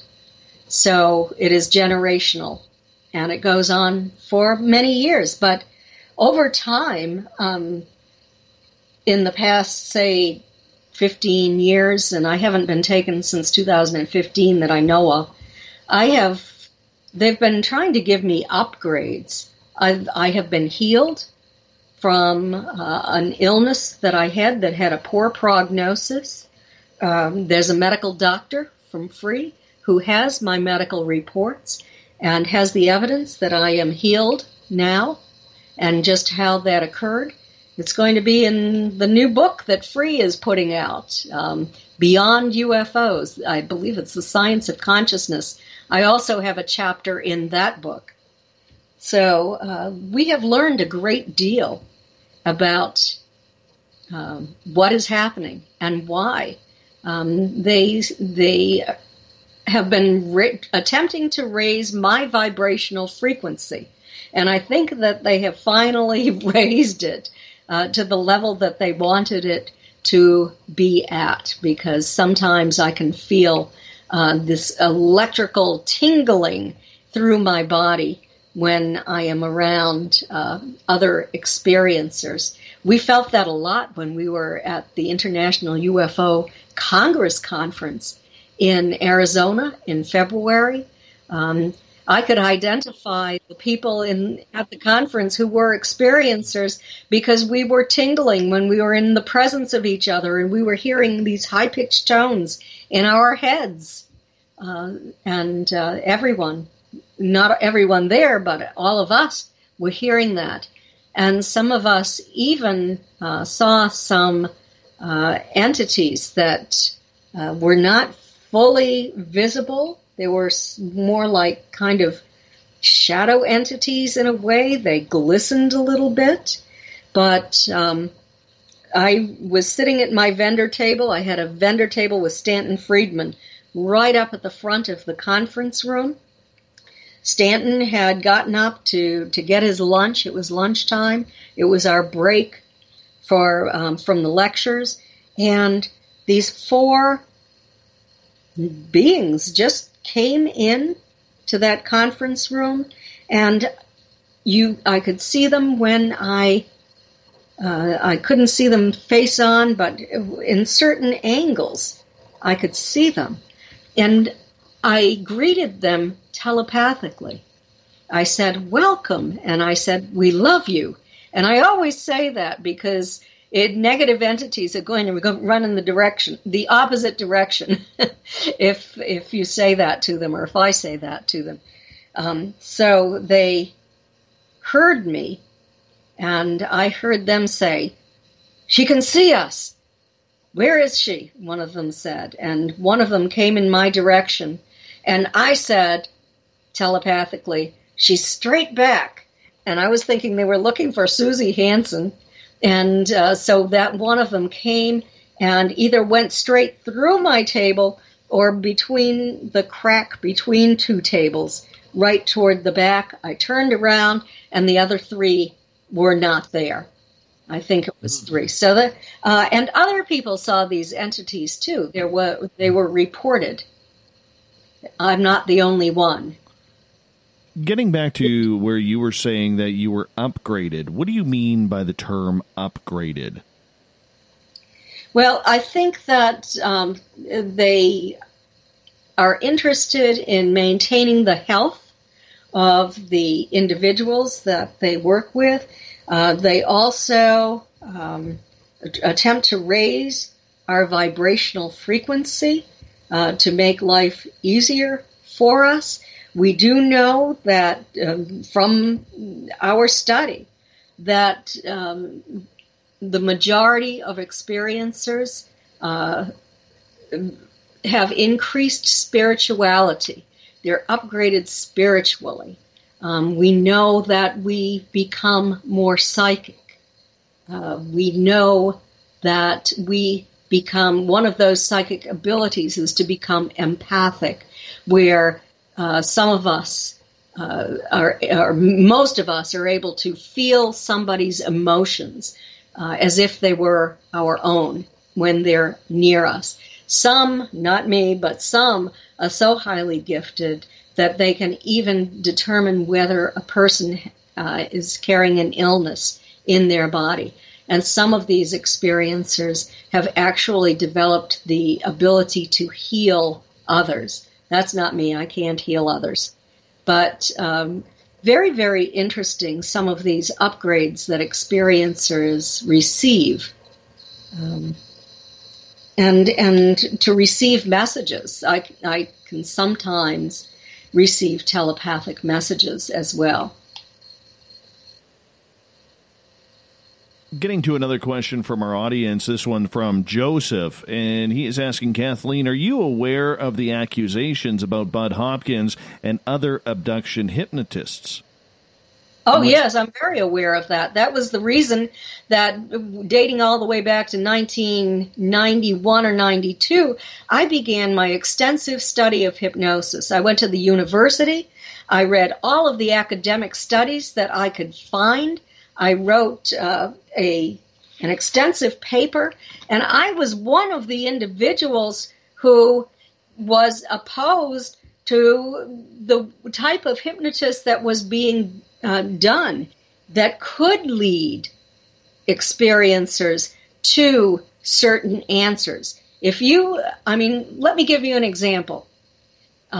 Say this hypnotist says, okay, you're on the UFO. How would they know that? They're just giving a suggestion that that person is on the UFO. Okay, you're lying on a table. Tell me what it feels like. How do they know they're lying on a table? Also, tell me what the room looks like. They're not asking, do you have your eyes open? Can you see where you are? You really have to be careful about the way you question people under hypnosis. And that's why I am really an advocate of the use of forensic hypnosis, because you do not lead witnesses.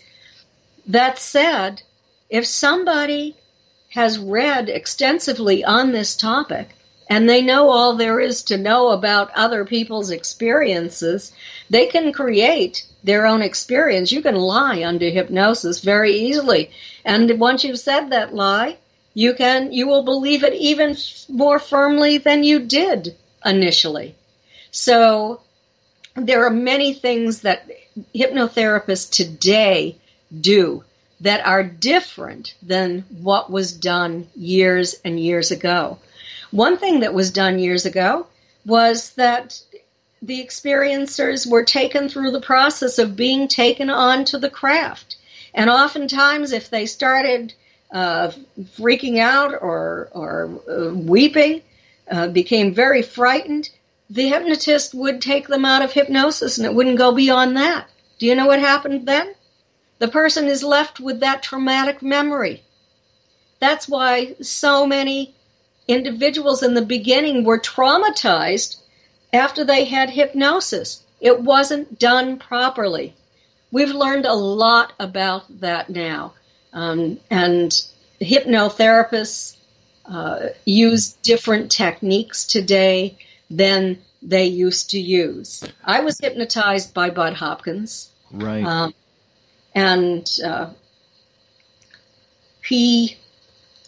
I can't say that he really was leading in his questions, except for in those questions where he was attempting to discover if I could be led, where he was suggesting to me that I should check out the corners of the room and things like that. So I was wanting to learn his hypnotic technique, and I had also studied to be a certified hypnotherapist. So this was all part of the learning process for me. Also, Dr. Simon's hypnosis was part of the learning process. I've studied many different techniques that different people use and developed one that I felt was highly successful with the people that I have worked with. And I'm especially pleased when there is more than one witness. They have had the same experience. They have some conscious recall. There has been an investigation of their events, and they have amnesia and missing time.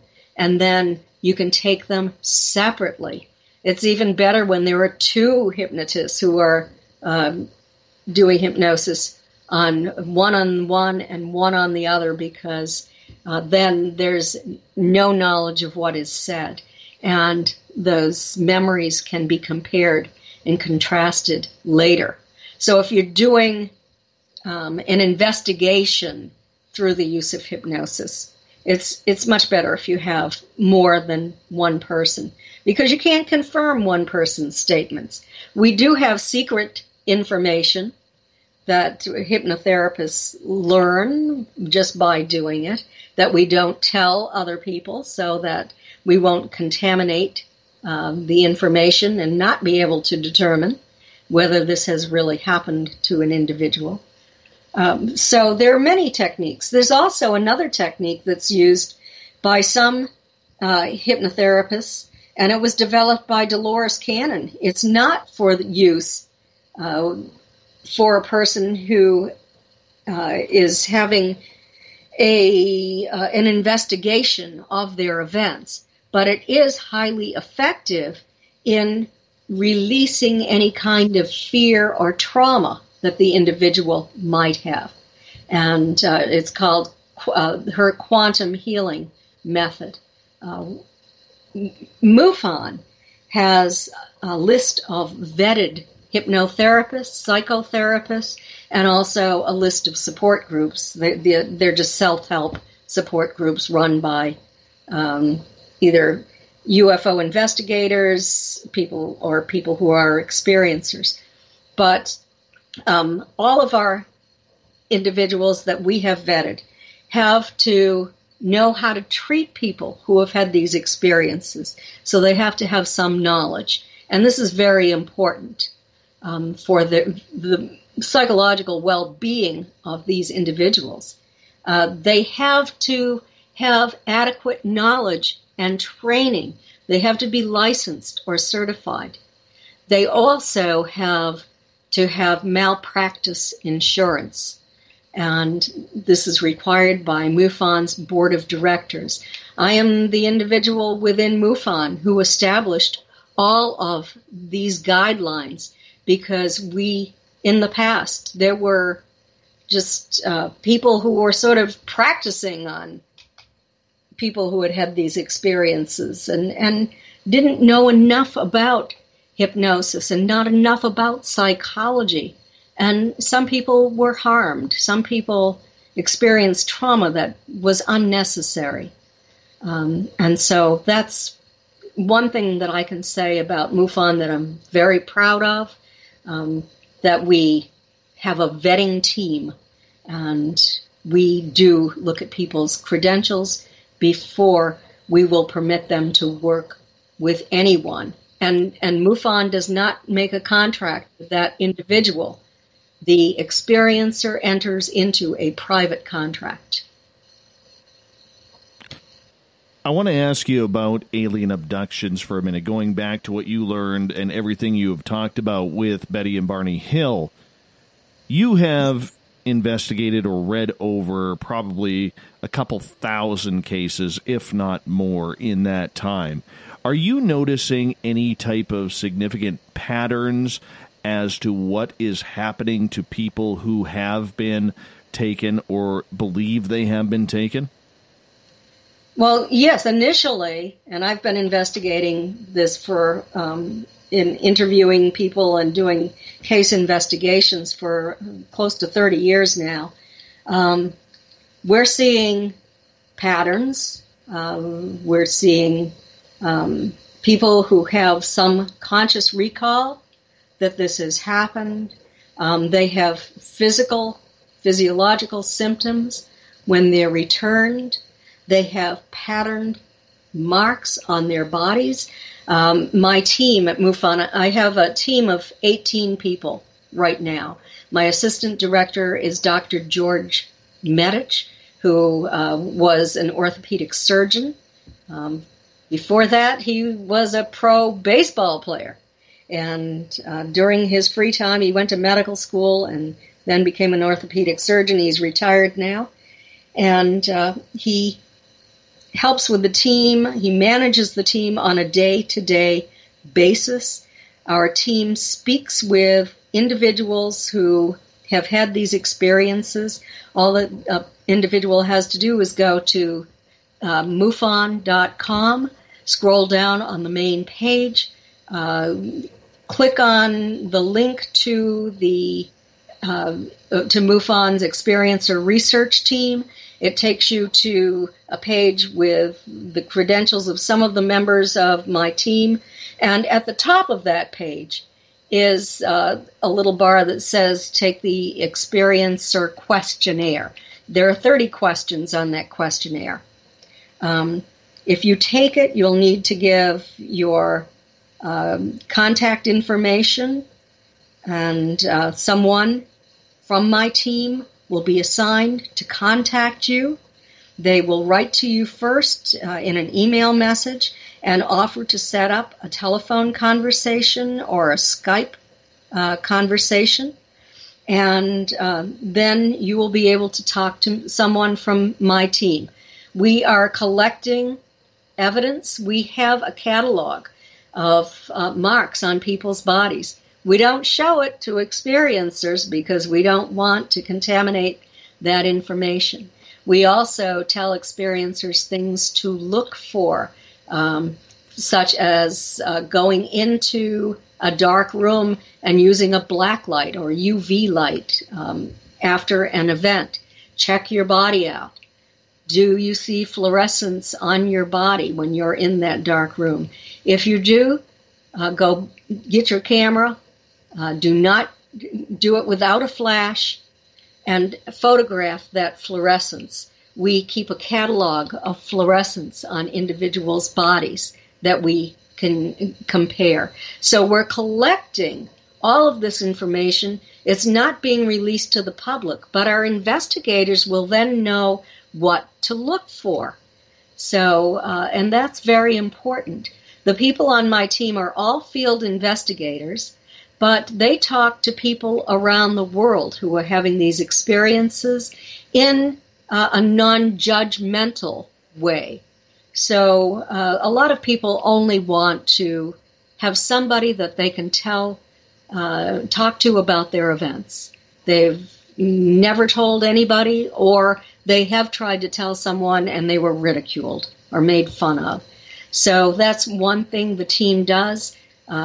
We have people on our team who are retired psychotherapists. We have one who's an active psychotherapist who is also working to help out. We have people who are hypnotherapists, but they're not working with the experiencers that contact the team. And we have experiencers on the team as well. So I think that it's a really well-rounded team of individuals who really care deeply about this whole topic and will speak with people without putting them under the microscope to say, let's see if this really did happen. We're just more supportive in helping people to determine whether or not it happened. And when they do collect evidence, then if they want, they can have their evidence collected by a MUFON field investigator wherever they are, and possibly have a scientist evaluate that evidence in a laboratory. We have some individuals who have had implants removed by their own medical doctors. We don't have a medical doctor who does that. And since Roger Lear died, there's nobody who has picked that up. So you have to get your own medical doctor. MUFON has developed protocols for that. And if you do have this removed from your body, then we can have it sent to a scientist. One of the cases that I worked on up in Winnipeg, Canada, had an implant removed, and it was a metallic sphere. It was put in his own bodily fluid, as suggested by Roger Lear, because the implants were self-destructing. So we thought we could trick it by putting it into this test tube of his blood. And then he wrapped dry ice in there and styrofoam peanuts. He did everything just by MUFON's protocols. And he had permission to send this to MUFON headquarters, and then it was sent on to our scientist. I have to tell you, by the time it reached our scientist, it had dissolved. It was no longer there, and the package was very securely wrapped. A couple of weeks later, I had an email message from another state director, and that state director had a client whose implant had just been removed, and she said, we have to get this to the scientist immediately because I'm watching this dissolve before my very eyes. So that's something you have to watch out for. I'm not a person who would ever want an implant removed because I believe they're there for a reason. And I believe that there are about 3 reasons for having there. One for communication, one for location, to help to put off a vibrational frequency, to locate the individual, and another to monitor the health of the human body. That experiencer up in Winnipeg and eventually ended up with a cancer diagnosis. I said to him, ask for healing. Many of the experiencers who have asked for healing have actually been healed. It's 45% for in MUFON study. It was about 50% in freeze study. And so he did ask. He asked telepathically every day for healing. And one night, there was a light orb. This is very common with experiencers. Light orbs come into their homes. It slid down the wall. It flew like a butterfly across the room. It stopped and hovered for a brief moment, and then it dove down into his body. He was already scheduled to have surgery, to have these tumors removed. He slept for a good 12 to 14 hours. When he woke up, there was no evidence of those tumors on his neck. I have a photograph of how large they were. I had his medical report. All of his reports have been sent to Free's medical doctor, who is doing this study. It is the first case in history that we know of where this light orb that seemed to have intelligence is captured on video and heals an individual from cancer. When he went in from his surgery, 4 tiny necrotic nodes were removed. Pretty amazing. We are getting some pretty remarkable evidence. Very amazing. I want to shift topics here because we only have you for about another 5.5 minutes, and this has gone by extremely fast. And I'm a little sad by that. But nonetheless, Kathleen, I want to get to Joe's question here. And this is going back to the Betty and Barney Hill case. He is asking, did Barney ever describe one of the aliens wearing a hat? And did they ever see owls? Well, with regard to the hat, this was part of Barney's conscious recall.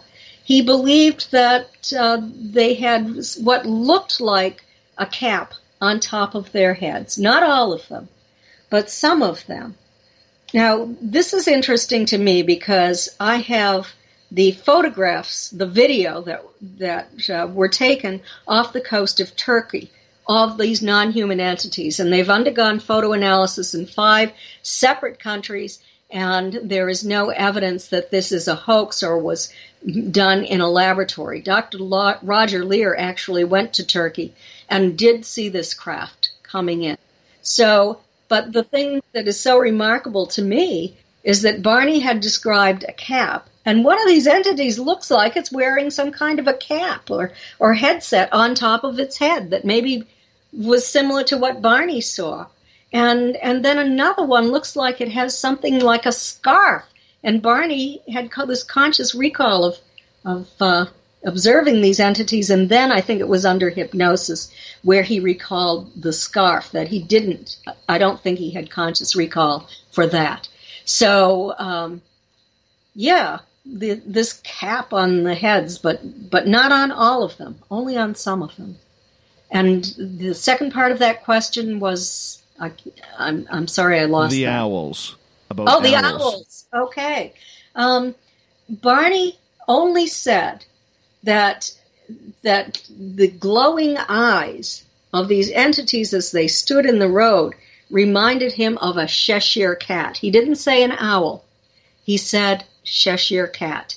From, what was that, The Wizard of Oz? Alice in Wonderland. Alice in Wonderland, yes. Okay, thank you. Yes, so he did see these glowing eyes. And Betty remembered glowing eyes as well that were like cat's eyes, the way they glow. Not an owl. No, I like that question because we get a lot of experiencers on this show who seem to have the experience with the owls. And in your investigations of the alien abduction phenomena, how many people have you spoken to personally who have seen owls before an abduction starts or happens? Well, that was one of the questions on the experiencer survey that Dr. Donderi and I did. And that is reported more than anything else. The next after that, I believe, were large rabbits, maybe human-sized rabbits. But I had a really good case here in Florida where there were 4 young people going to a concert at night. They had gone to the concert. One was the designated driver, had not been drinking. And as they're driving through this kind of swampy area on the highway in Florida, their car is stopped in the road because it is being blocked by an owl standing there, halting the car. So I said, well, what happened next? This is owls stopping a car. I said, owls don't do that. You know that. We checked with the Audubon Society. And this was a very large owl. We don't have owls that large in the state of Florida. Well, what happened next was that it walked around to the driver's side of the vehicle and stared up at the driver. And I said, well, what happened next? Did you see the owl leave? And he just kind of shook his head and became a little confused and said, I only know that I was driving again. I don't remember the owl leaving. And so I said, what time did you arrive home? And they said, we don't know. We were just really tired and we all went straight to bed.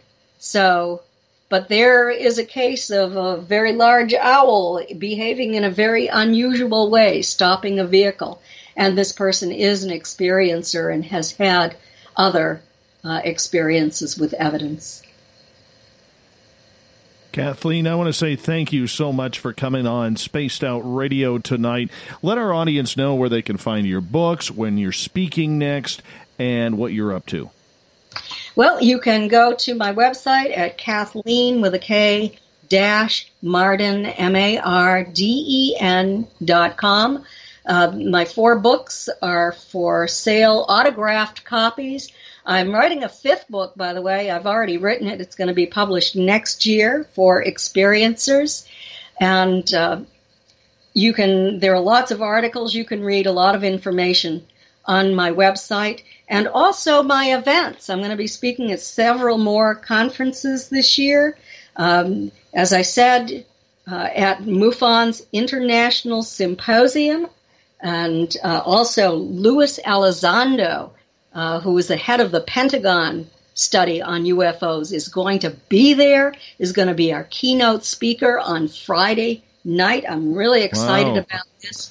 Dr. John Brandenburg, who I've been dying to see, is going to be there. He was the NASA scientist who did the study on the surface of Mars and found evidence of 2 thermonuclear explosions on Mars.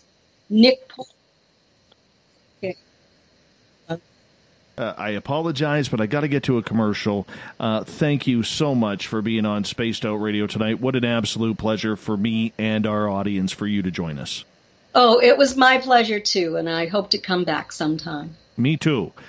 Kathleen Marden, coming up in hour number 3, Michael W. Hall, the paranormal lawyer, will join us to talk more UFOs until the bottom of the hour, where we go to the encounter. We'll be right back. Are you tired of being blocked, shadow banned, or placed in jail for simply posting your thoughts on social media? Social Media Freedom can take care of that for you. Social Media Freedom is the newest and one of the best free new apps that allows you the freedom to post what you want, when you want. It takes seconds to download from your app store. Come join the tribe at Social Media Freedom. It's time to set yourself free. The first annual Caribou Paracon is happening September 28th to 30th in the 108 Mile Ranch, British Columbia. Brought to you by the Canadian Society of Questers and Spaced Out Radio. Come listen to our featured speaker, Grant Cameron, along with Elizabeth Anglin, Paisley Town, Mike Moran, Eric Cooper, and more. It's a 3-day supernatural adventure at the Spruce Hills Resort and Spa. Tickets for the weekend are $150 Canadian. The Caribou Paracon, celebrating everything paranormal. A timepiece is a reflection of who you are, and what better way to show off the real you than with an Escape watch? Escape is a lifestyle brand accessorizing your days and nights. Choose to escape and create the life of discovery that you deserve. Dream, play, unite with your own personalized Escape watch. Head to escapewatches.com. There is no time like the present to enjoy your escape. Use promo code SMF2017 for your 20% discount today. Looking for a place to advertise at a very reasonable cost? Look no further than Spaced Out Radio. SpacedOutRadio.com has an advertising tab that you can click to check out our daily, weekly, and monthly packages to play on the radio, or our website including social media. From commercial spots to banners, we have it all.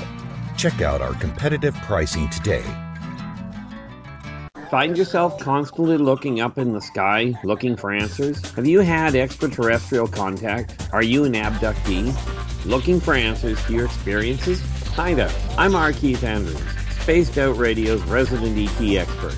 Join me live the first Friday of every month where I take questions from the Spaced Out Radio chat room and help you understand those from the far-off world. It's 2 hours of knowledge every experiencer should listen to. Hope to see you there. Are you intrigued by Paranormal Talk Radio? You'll love the new Paranormal Radio app from TalkStream Live.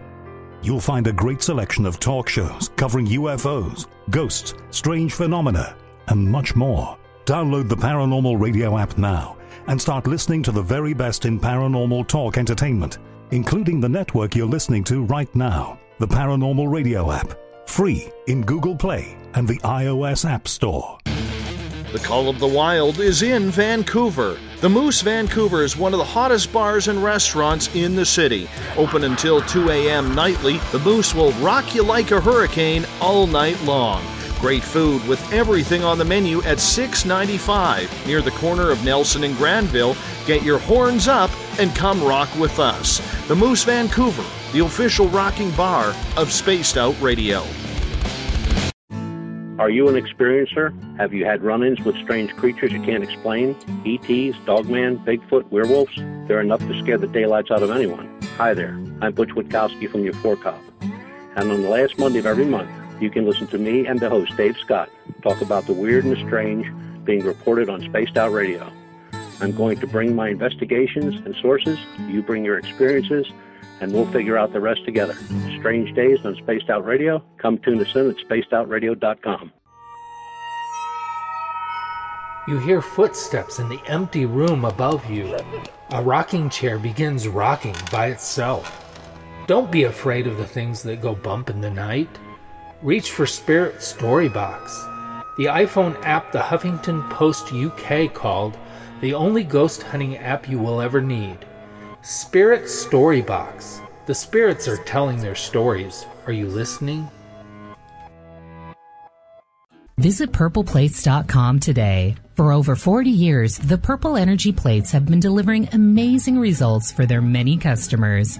Inspired by the great genius Nikola Tesla, the harmony, healing, and energetic effects of the plates have proven over and over to be beneficial and often miraculous to thousands of customers. Check their site for daily specials and choose from their many energy products. You won't be sorry. Visit them today at purpleplates.com. When it comes to the news, we look for the stories that the mainstream won't cover. Welcome to Spaced Out Radio's The Encounter. This is News Director Everett Thiemer. The Encounter is about the weird and strange stories that occur daily, and we scour the world looking to bring them to you. You can hear me with Dave Scott every Monday through Friday in our Encounter news segment. Read us online at spacedoutradio.com or check us out and give our Facebook page a like at SOR The Encounter. So come give The Encounter a read. Hey, this is Canadian Paranormal Investigator Mike Moore. The third Wednesday of every month, I'll be teaming up with Dave Scott to bring you Ghosts of the Great White North. Each month, we will bring on guests from across Canada to discuss their ghostly encounters. Canada is a paranormal hotbed with stories you've never heard, so we're going to bring them to you.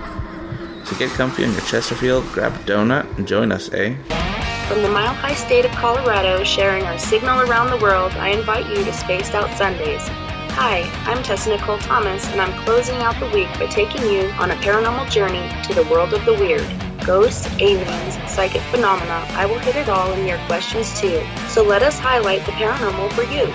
So come join me for Spaced Out Sundays starting at 9 p.m. Pacific, 12 a.m. Eastern, only at spacedoutradio.com. The views and opinions expressed by tonight's guest and topic of discussion do not necessarily represent the official policy or position of Spaced Out Radio, Spaced Out Weekend, Spaced Out Radio Limited, its hosts, syndicated carriers, or anyone associated with this broadcast. You're listening to Spaced Out Radio with Dave Scott. Follow Dave on Twitter at Spaced Out Radio and hashtag Spaced Out Radio.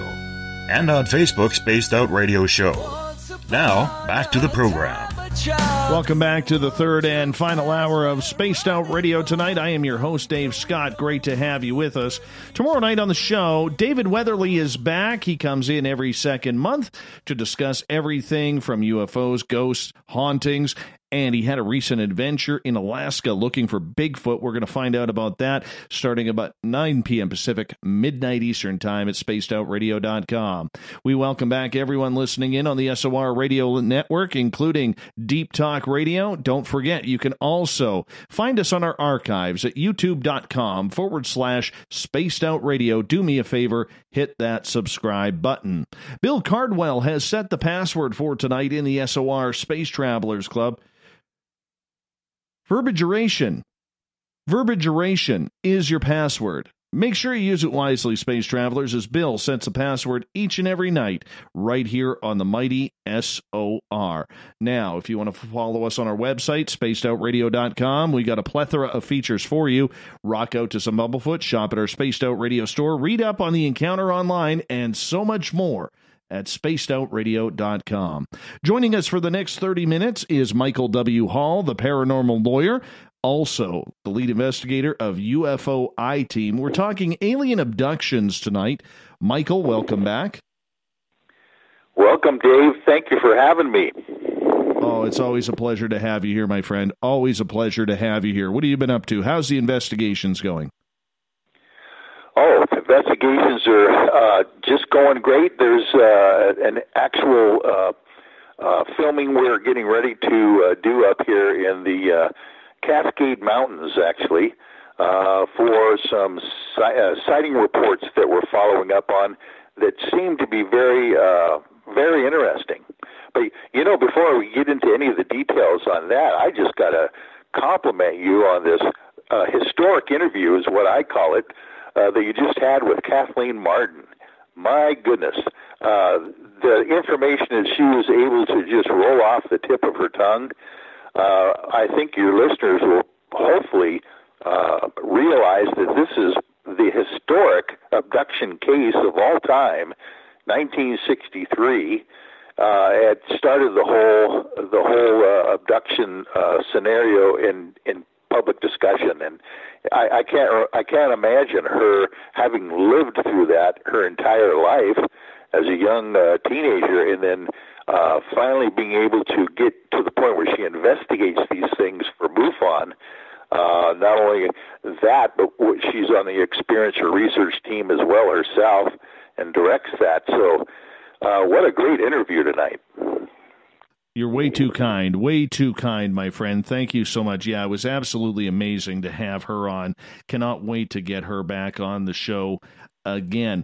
When you are investigating in Washington State and down into Oregon, are you starting to see a lot more ET abduction cases, or people who are not as afraid to come forward to say that they are experiencing something that is just a little far out there, no pun intended? Yes, I think you hit the nail on the head there when people might be coming out and being less reticent now to tell us the stories that they have kept hidden for years. Ever since the New York Times article and the U.S. government disclosure that UFOs actually exist, the confirmation actually happened back in December of 2017. I think people are feeling a little vindicated now. They're actually saying, well, okay, now it's all right to talk about what happened to me, because the UFO I-Team, our motto is, tell us your story. And that's what people seem to be very eager to do nowadays. So who knows if it's happening more often, or it's just people are being comfortable in telling us their stories now. The stories that you are hearing from people in the Pacific Northwest, and we all know that the UFO phenomenon really did start there with Kenneth Arnold, so there is a rich history of UFO phenomena along the Cascade Mountains.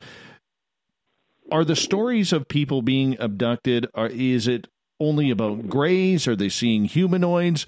What type of ETs are people telling you that they have had abduction or contact experiences with?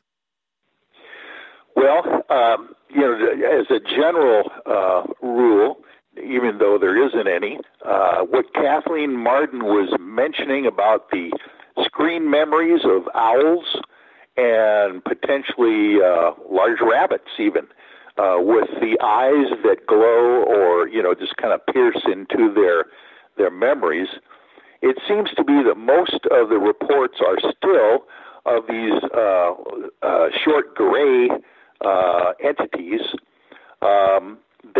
that seem to be still doing the bidding, maybe, of somebody else, and whether it's our government or whether it's another race of extraterrestrials, those seem to be still the standard out there.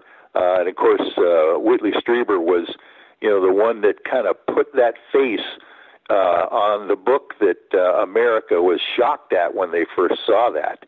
So I think those things are still indelibly ingrained in people's memories, and the stories are still bearing out that fact.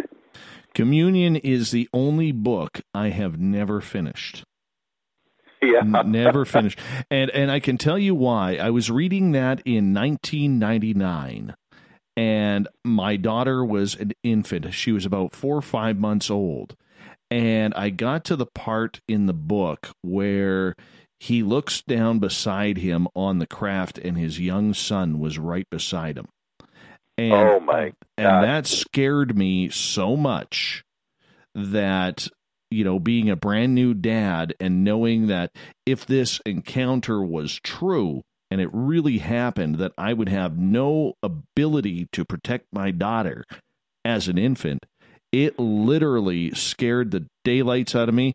I have never opened up that book since. It's the only book I have never finished.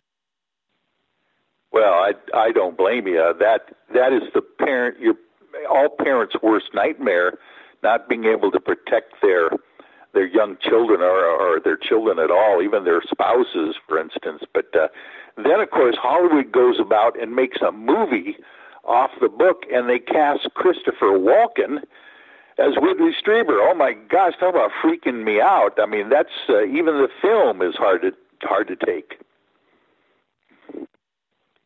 I got to be honest, I've never seen the movie. I learned from I learned from the Hunt for Red October that after I watched the movie a number of times, and then I read Tom Clancy's book on that. And after that point, I've never watched a movie that I've read the book of, because I know with the movie, I'm going to be highly disappointed by the Hollywoodization. I know I just made up that word of the movie, rather than getting the real good story out of the book. So, no, that is one movie I have not seen. Probably never will. It just doesn't intrigue me because of the book. That's for sure. Yes, yeah. That's for sure. sure. In fact, it's interesting that you say that about the writers of a book compared to this script of a film.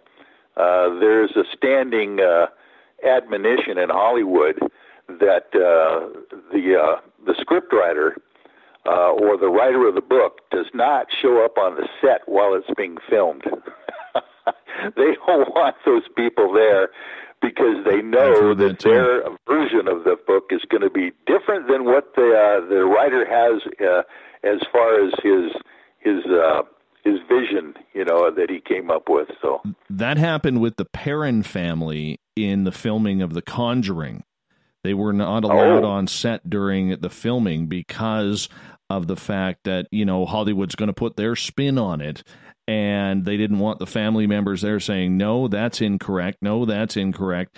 And Andrea Perron, she's still quite pissed off at the way Hollywood made her father look to be, and the spirit that was in the house, how they made it look all evil and everything. So she was a little upset. Question coming from the chat room for you from Joe. He is asking, do people in the Pacific Northwest ever describe boomerang-shaped UFOs like Kenneth Arnold described?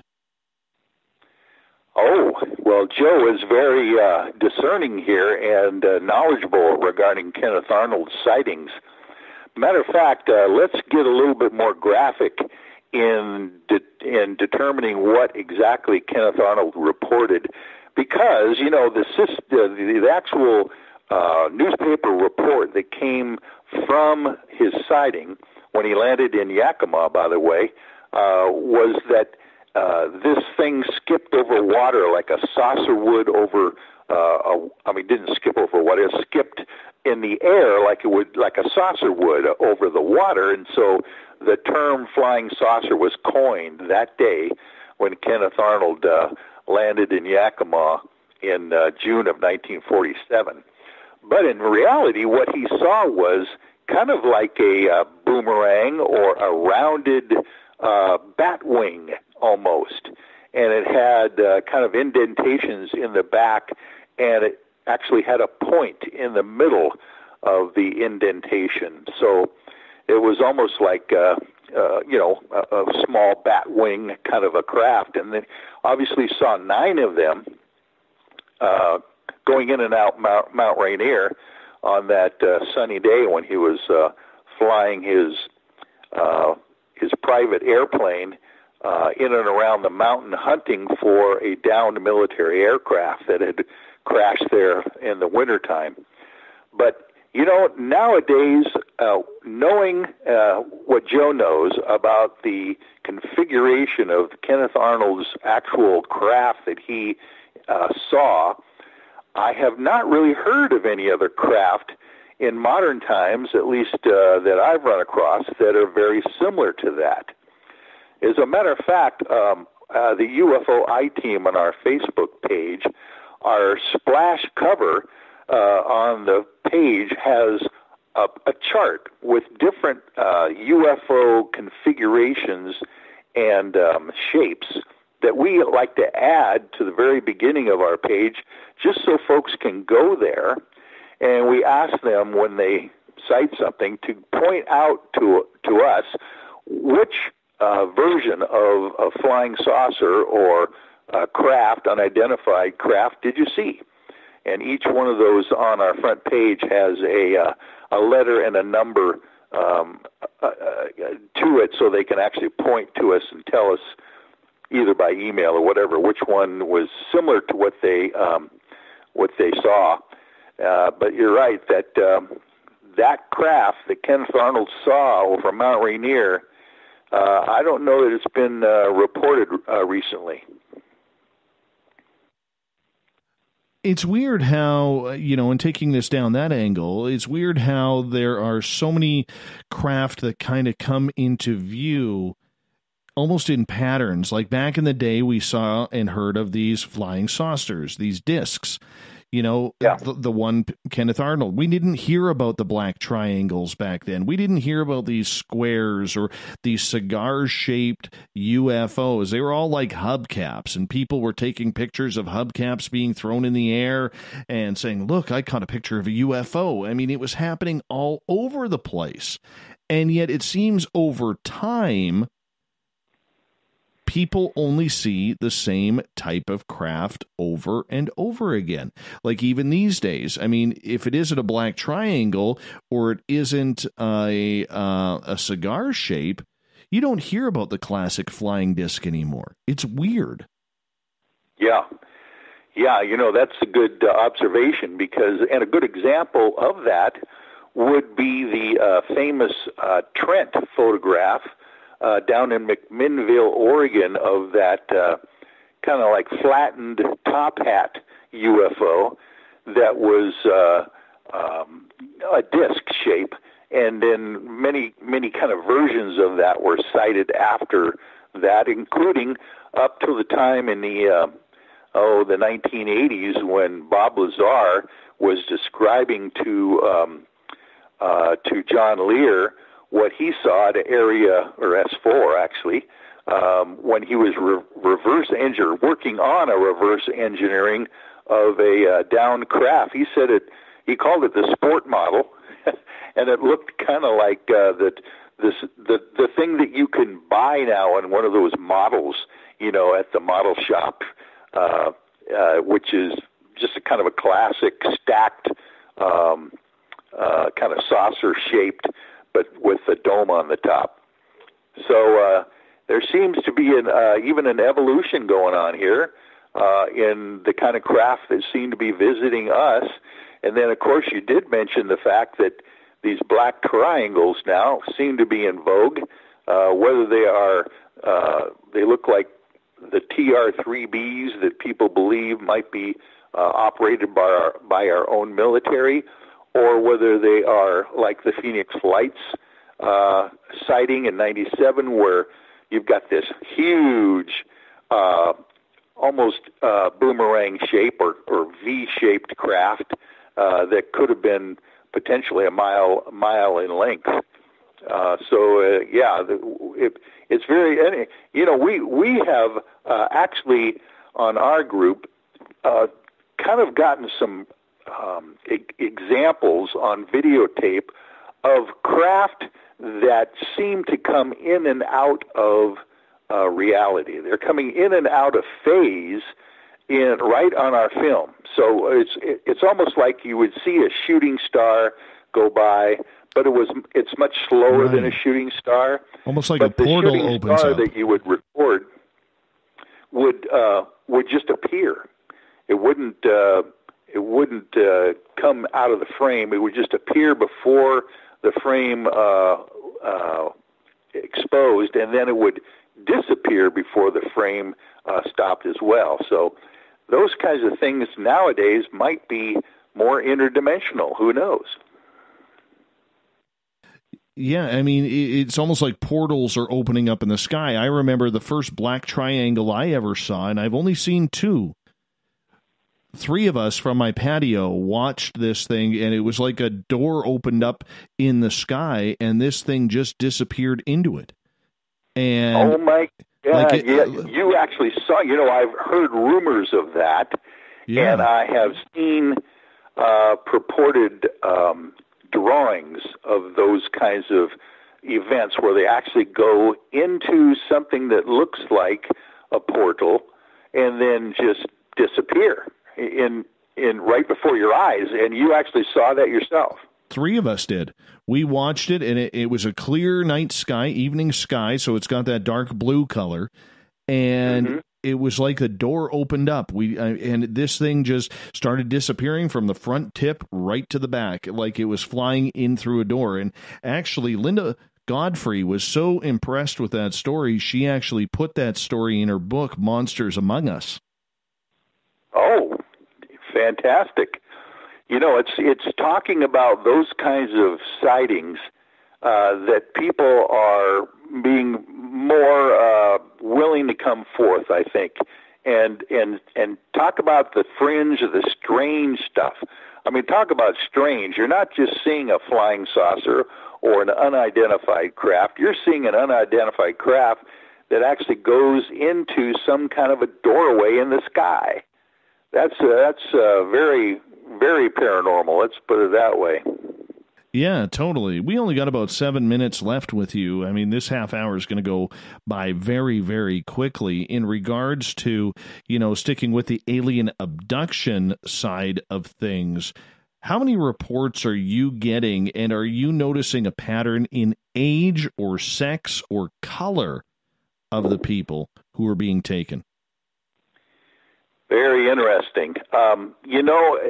It seems to me that there is this ongoing generational issue going on with abductions, just like Kathleen Marden was mentioning.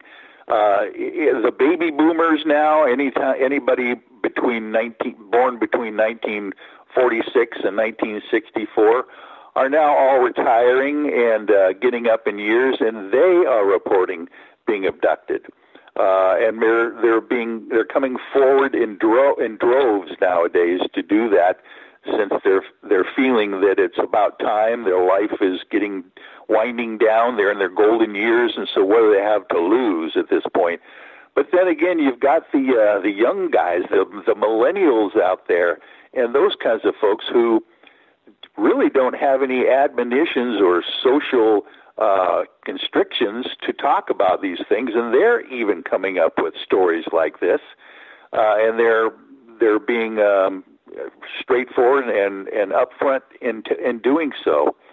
So it seems to me that things are happening much faster, and there is a quickening happening, just like Art Bell was mentioning in his old book, that something is making things, or some agenda is making things happen quicker than usual.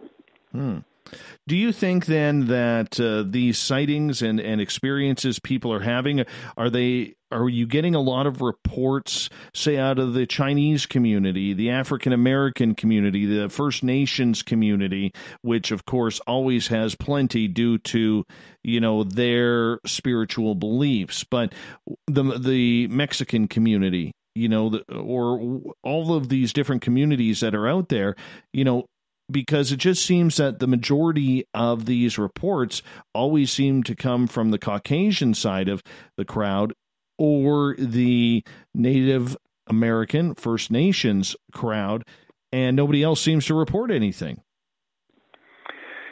I think you're right there, Dave, but I have a feeling it might be a cultural taboo kind of a situation in some of those communities, maybe.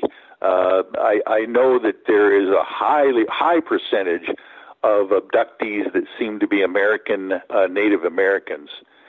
So that's kind of interesting. And also, there is another unique group of people out there, the Basques from northern Spain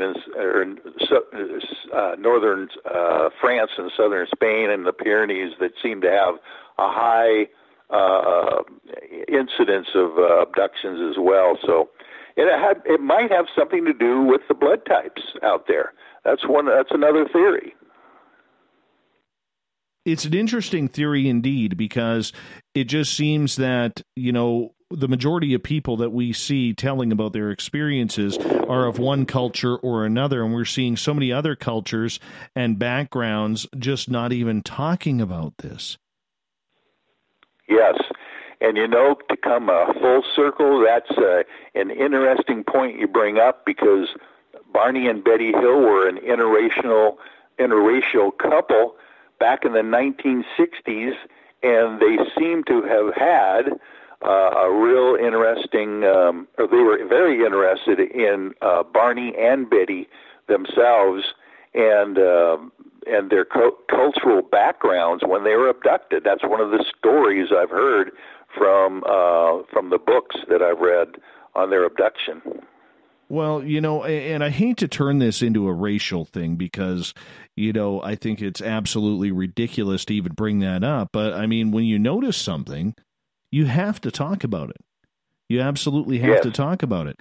I mean, even in the investigation, there's very few African American people who are investigating UFOs. There are some Mexican background people who are doing it. There are obviously men and women all across North America and the world who are doing it, who are Caucasian. First Nations people, we see some. Most First Nations people like to keep their stories to themselves and their own community, because they're tired of the ridicule that they have received over the centuries. So, I mean, it is a little bit interesting to see how this all plays out. And I think there's something to that. Maybe it is blood type. Maybe it is genetics. Maybe it's something that, we're making a mountain out of a molehill and really there's nothing there. Yes. And, of course, we would always think, as ourselves being scientists, when we went to some place and wanted to learn or study, we would probably take a look at all the different species and lives and plants and all the flora and fauna that we could. So I have a feeling that they're probably looking at every one of us. Michael, we only got about 90 seconds left with you tonight. Thank you so much for hopping on in here to discuss all this with us. What is the UFO I-Team up to in the next couple months through summer? Well, starting at the end of July here, we are in the process of filming our pitch pilot episode for the unscripted reality television show called the UFO I-Team. And we've got some production companies that are interested in seeing what kind of a project we can come up with. And the only reason we're doing that is that we think we can get the word out and help people understand what's really going on out there if we can hit through the media and the production companies and potentially have a television show. So that's kind of what we're going to be doing the next month or two, and actually coming up with some sighting reports we're going to follow up on. Awesome, my friend. Absolutely awesome. Thank you so much, Michael, for hopping on in. I know it was short but sweet. We love having you on this show, and we'll bring you back on very, very soon. All right. Thanks. Anytime, Dave. The Encounter with Everett Themer up next. This is the winter of our lives. We come to play the final scene. The curtains closing in the darkness we expose what lies beneath. We are encountering the encounter tonight with Everett Themer as we once again take a look around the world of the news of the day, the strange, the weird, the odd, and the WTF. This is the news that is always changing, and that's why we bring you the encounter. As we redo our website, you can find all of our encounter news on our Facebook page, facebook.com/SOR. The Encounter. Give it a like if you don't mind. Everett Themer, always great to have you back on the show. How you doing? Oh, good. It's always fun to be here. It is always great. Now, it's hump day, my friend. It is hump day. Give us an outlook on what the news looks like halfway through the work week. Well, Dave, how often do you misplace your house? Misplace my house? Misplace your house. Oh, how much alcohol would have to be involved in that? I'm not sure. I'm assuming none. Okay. Fill us in. There's a lot of blanks here. Well, the police in Dover, Delaware are trying to figure out who abandoned a house in the middle of a street. On a Facebook post, they said somebody has left a house on Long Point Road, and no, this is not a joke. Now, are we talking a trailer, like a mobile home, or are we talking like an actual house?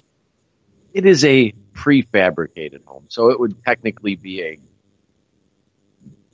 trailer, glorified trailer. Okay, so a mobile home. Was there a tornado nearby? Because we all know tornadoes love the mobile homes.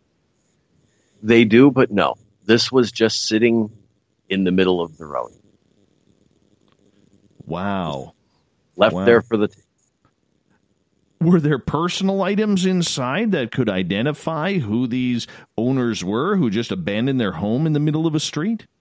They didn't say specifically, but they are trying to find out who owns it. They haven't given away any details on how they're going to do that. But the earliest it's going to be removed from the street is tomorrow. I don't understand this, man.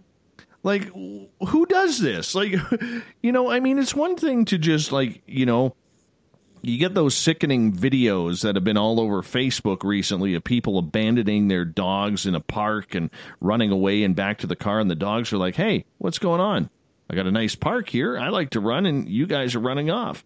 Or you misplace your keys, or you have a ghost that hides things, or whatever it may be. I mean, you just don't say, leave it here, Jimbo. We're going to just park it right here. Good enough. I don't get that. Well, especially with the effort it takes to move one of those and load it up onto a trailer and even unload it. No kidding. Here's what I think, and this is just stewing on me right now, and I wanted to use the word stewing because we never use it enough on this show. But I think this is what happened. I bet you the homeowners didn't pay the trucking company enough money, or maybe their check bounced or something, and the truck company just said, screw it, leave it right there. I bet you that's what happened. Oh, but I would think that would fall on the trucking company then. I mean, there would have to be some liability to placing your house in the middle of the road. Well, the house would have to be on a trailer, would it not? It is removed from a trailer. It is not. It has no tires. It is not functionally movable. And nobody noticed. None of the neighbors in the area said, "This is strange. Why are they dropping a trailer right here?" I mean, it's not like you can. It's not like you can tow one of those with your Ford F-150 or anything like that. Well, have you ever driven down the expressway and seen some of the things people put in their pickup trucks and on flatbeds kind of flapping around? What if it just slid off the trailer and they just left it? Well, what's a mobile home? It's like 40, 50 feet long. I mean, that's a big thing to move. It weighs, probably 20, 30,000 pounds. Yeah, but once it gets moving and, if it's sliding off the trailer, people are not always the best at strapping things or attaching things to trailers. If it slipped off, maybe they just figured they were gonna leave. Oh, I think it comes down to money, my friend. I think it comes down to money. It always comes down to money in these weird and strange stories. Well, you know what? Speaking of money and dogs, have you heard about the Twitter battle between a dog rescue company and the owners and heirs of the U-Haul Corporation? No, fill us in. What's going on? Apparently, Sylvia Sowen, the wife of the owner of U-Haul, took 5 or 6 dogs to a shelter in Gilbert's, Arizona, and said that she couldn't take care of them and that she had cancer and that she had all kinds of trouble. So the owner of the shelter took the dogs in, waived all the fees that it would normally cost to drop off the dogs, and then came to find out that all of the dogs required almost $15,000 to $20,000 worth of surgery. So she went back to the family, to the U-Haul heirs, and they refused to pay. They were not going to have anything to do with these dogs. They wouldn't pay the fees to drop them off. And it ended up with a small Twitter battle that finally was resolved when the husband, Sylvia Sowen's husband, went to the animal rescue place and agreed to pay this $15,000. So a couple days later, somebody shows up to pay it, and they paid with 15 million pennies. Oh, really? Yeah. Really? That's an a-hole move. Just an a-hole move. You have 6 dogs. 6 dogs, and you dropped, or did you say 6 or sick dog? Well, 6 sick dogs. Everything from requiring hip surgeries to infections to worms. They needed all kinds of treatable diseases, and the owner of the shelter basically pled with them to take care of this, especially once she found out that they were the second richest family in Arizona. They're billionaires. How can you do this? That is just... I would love to see somehow a court battle come out in this. Because even though they didn't do anything wrong, it's just the point of take him to court for being an a-hole and embarrass them. Even if you don't get a dime. That is just absolutely ridiculous, man. I've got 3 dogs. I have 2. Mike Morin from Haunted Crew of Canada. I've adopted his German Shepherd. All right, so I got 3 dogs in my house, man. They're like family to me. Absolutely like family. I barely have any room on my bed to sleep for myself now. But nonetheless, as pissed off as I get that I have no leg room, they're my family. I just don't understand. They're billionaires. Billionaires. And you're worried about a $15,000 bill to get your dogs fixed? That's like, terrible. But I think the ironic thing here is they are billionaires. And what does it say about them that they paid their bill with, and I know you're not familiar with these anymore, but pennies? Yeah. I mean, that's just a dick move, I'm glad you said it because I didn't want to be the one to say it. Yeah, no, it's a dick move. It's terrible and it's disgusting. And, people should, if you have a Twitter account, get in on this and rip U-Haul a new one. Rip U-Haul a new one. I will say. Go ahead.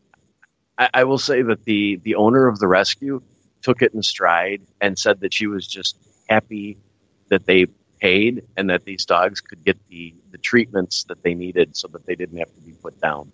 See, what should happen is this family should actually be taken to court for animal abuse, and they should be banned on a court order from ever owning pets again. That's what should happen here. Maybe if enough people show some outrage or notice it, maybe something like that could happen. But I just think it's crazy. And to me, it shows a little bit of malice, the idea of going there with, have you ever seen 15 million American pennies? Imagine the weight of them. Yeah. Yeah.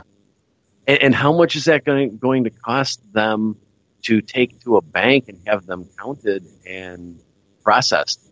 Most banks down here typically don't do that for free anymore. Yeah. Well, they should be forced to pay some sort of fine or donation to the SPCA down there. That's just ridiculous. I hope they get absolutely raked over the coals in the media, and I hope someone does, I'm not a big supporter of a lot of fanatical groups, but I do hope that one of these fanatical groups actually takes them to court over this and make them pay a sizable donation. Embarrass them. It's terrible. I think just the public embarrassment. I mean, I'd like to see them face something, but I think the public embarrassment is a good start because that's just, it would embarrass me to be a millionaire and do something like that. And what's funny is they actually have a Twitter handle called U-Haul Cares. Are you kidding me right now? You have a Twitter account that says U-Haul Cares, and your owner is dropping off 6 dogs at the shelter because they need surgery and tries to bail on the bill. You sick bastards. Seriously. And terrible. This wouldn't be an issue if she hadn't have started with the sob story and convinced the owner to waive all of the fees. If she would have just dropped the dogs off and paid the $600 to drop them off, none of this would be an issue. But it's almost like to save that $600, this billionaire has to get into a social media Twitter battle and then pull a move like paying with pennies. Oh, that just terrible. It's not good publicity. Yeah, they are getting ripped on Twitter, man, and well-deserved. Well-deserved. Sylvia Schoen should be ashamed. At Sylvia Schoen on Twitter. Go or hashtag U-Haul Dogs or U-Haul or whatever. They are getting absolutely roasted. It looks good on them. Hey, let's get to another story here, my friend. We'll tackle one more dog story just because it seems like a good route to go on a Wednesday. Sounds good. A dog in Spain, a police dog, has been trained to perform CPR. So while we're training our dogs to play catch, eat our sandwiches, they've begun the process of training their dogs to perform CPR on injured people. I saw the video of that, of a puppy jumping on the chest on the man that had collapsed. I'm just wondering, I guess full grown, a dog could get the needed pressure on the chest in order for compressions. But I mean, this seems a little off, does it not? It does. I can't quite figure out how, somebody needs air put into them during CPR. I mean, I guess in an emergency situation, if it was just for a couple of minutes just to keep something moving in the body, it could do some good. But there is that issue of getting air into the injured person's body that seems to be, well, it doesn't seem possible with a dog. No, it doesn't seem right either. But, I mean, it is a little odd. I mean, do we really need to be training dogs for this? And I'm not saying that to be sarcastic or anything, because if it saves one life, then it's absolutely worth it. Absolutely worth it. But, I mean, what's the cost on that dog that is trained for CPR now?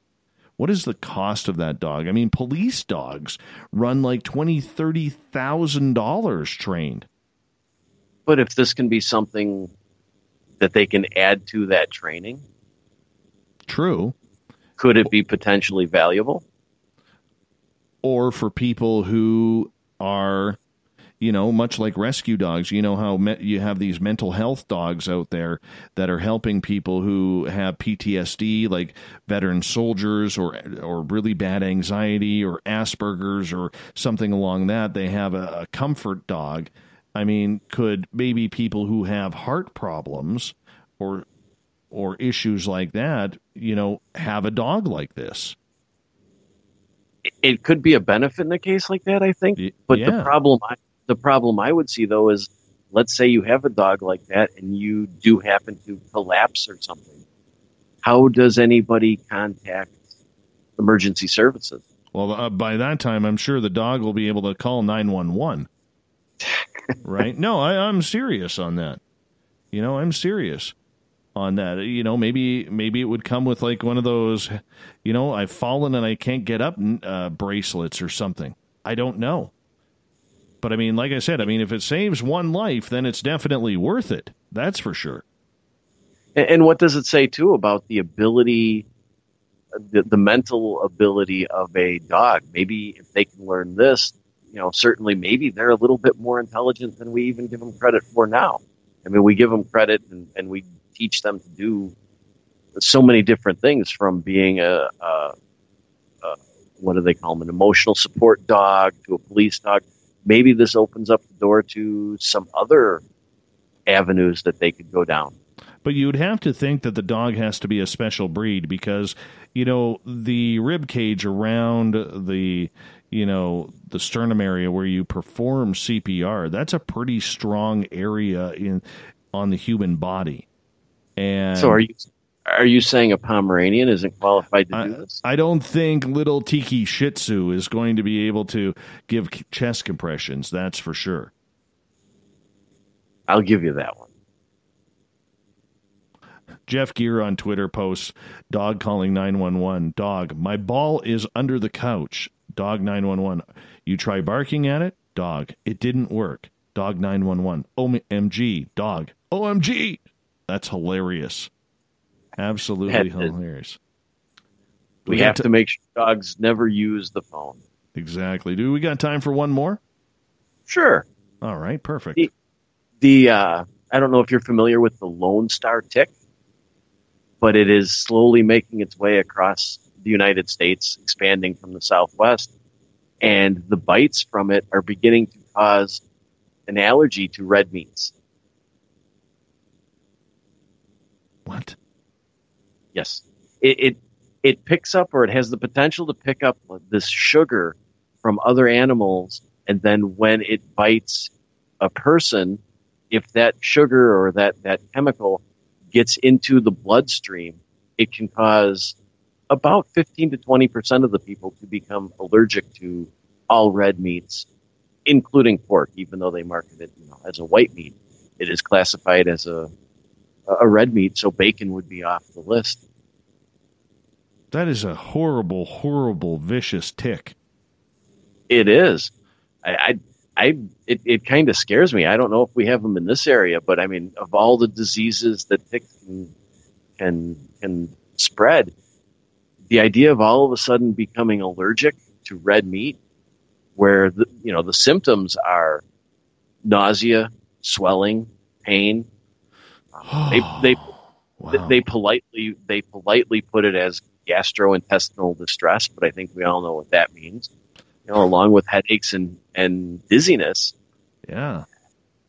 You know what's terrible about that? That somewhere, some vegetarian group or vegan group now is going to be, using that tick as their new status symbol. Hey, let's start a conspiracy theory. Maybe they've engineered it to convert the world to vegetarians. Wow. What a jerk of a tick. A vegan tick or vegetarian tick. That's terrible. Absolutely terrible. I hope those things don't come to British Columbia. That's for sure. But it does show the dangers of ticks. They do spread so many diseases. Quick update. Gail is asking, did there turn out to actually be a cougar in your yard last night? It was not in my yard. What happened was when Mrs. SOR and little SOR were getting out of the vehicle last night after picking up daughter SOR from work, she heard the cougar either growl or maybe give one of its just some noise, and it was on the street below. So it was close enough that she could hear it, but no, it did not actually enter the yard, which I'm pretty happy about. Let's get to the thought of the day right now.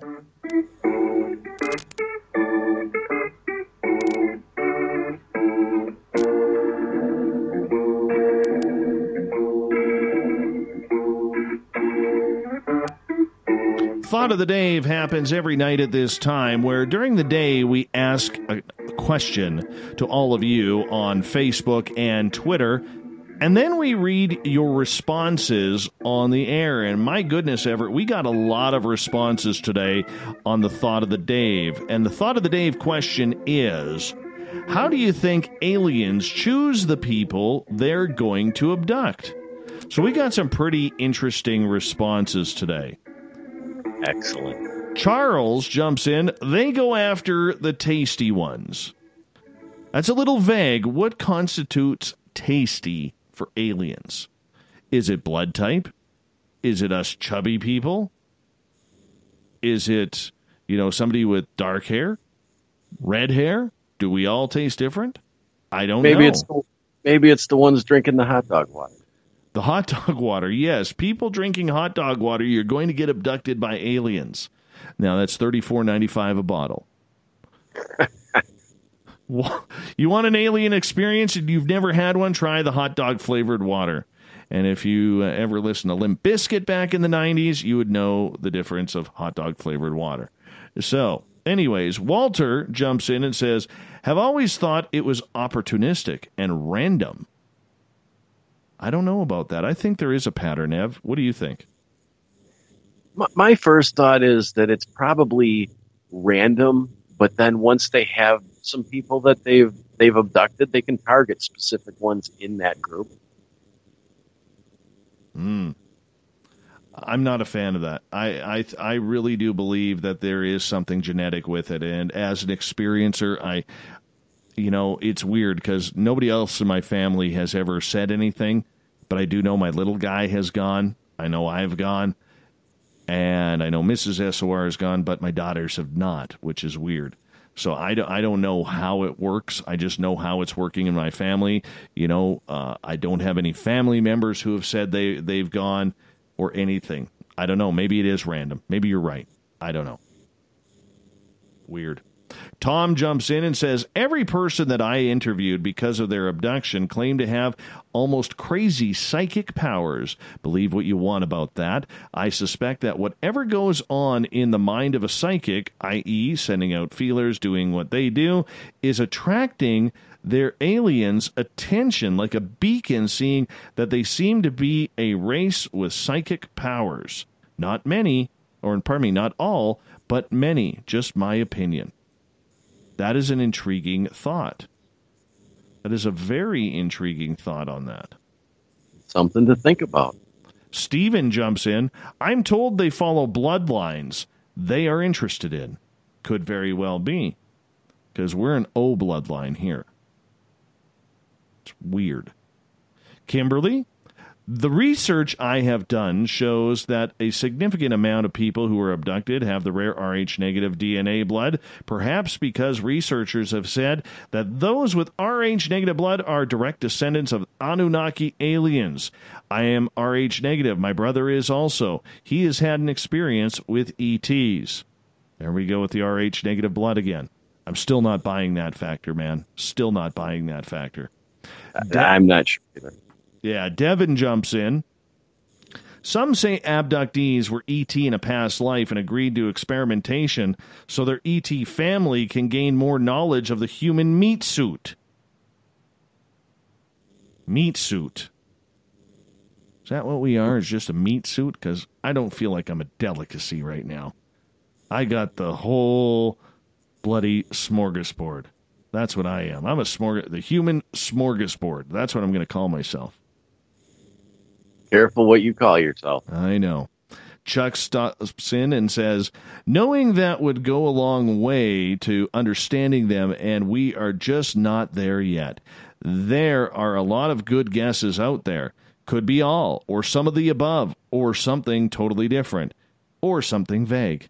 But we appreciate that, Chuck. Little Richie G says, it's been going on for thousands of years, so the bloodlines are already planned out. If you were a person in the specific bloodline, then most likely that's why you're being abducted. No proof of this, but that's one of the many theories and a sensible one.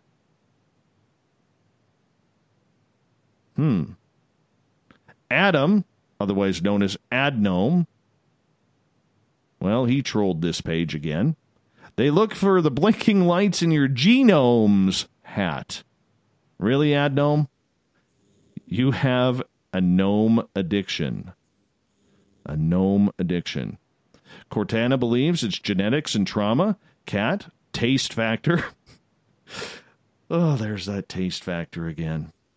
Scott, first of all, Dave, according to them, there is no such thing as an abduction. Secondly, you agreed to the visitations before you incarnated into your now human body. Yes, I can see where so many people are saying, abduct me, anal probe me, stick needles in my eyes, open up my chest cavity, do what you want. I agree to this. Where do I sign? By the way, do I get a candy at the end of the surgery? I don't get it. I don't believe that for a second. That's just me. That's personal opinion. Ev, you're somebody who would buy into that. Really? No, I don't think I do. No, I don't think you do either. Tim, wish they would take our leader. Stephen again. Oh, no, that's just a comment. We don't need to go there. Totally off topic. Cindy, Celtics, or German and Celtic, lots of variables. Rate of frequency, vibration, speed. Okay. Lisa, something to do with the genes, I think. Did anyone watch Steven Spielberg's miniseries Taken? Allison, when I was a little girl... There we go. Firing up the Bumblefoot there. When I was a little girl, I was asked what they were and why they were here. I said without hesitation, they're here for our natural resources because in the future they have no water or other things from the earth. I then told the teacher that they were us in the future and that they had to adapt to a different environment and they used more percentage of their brain than we did. So that was kind of a strange thing to say to a teacher when I was just 8 years old. Weird.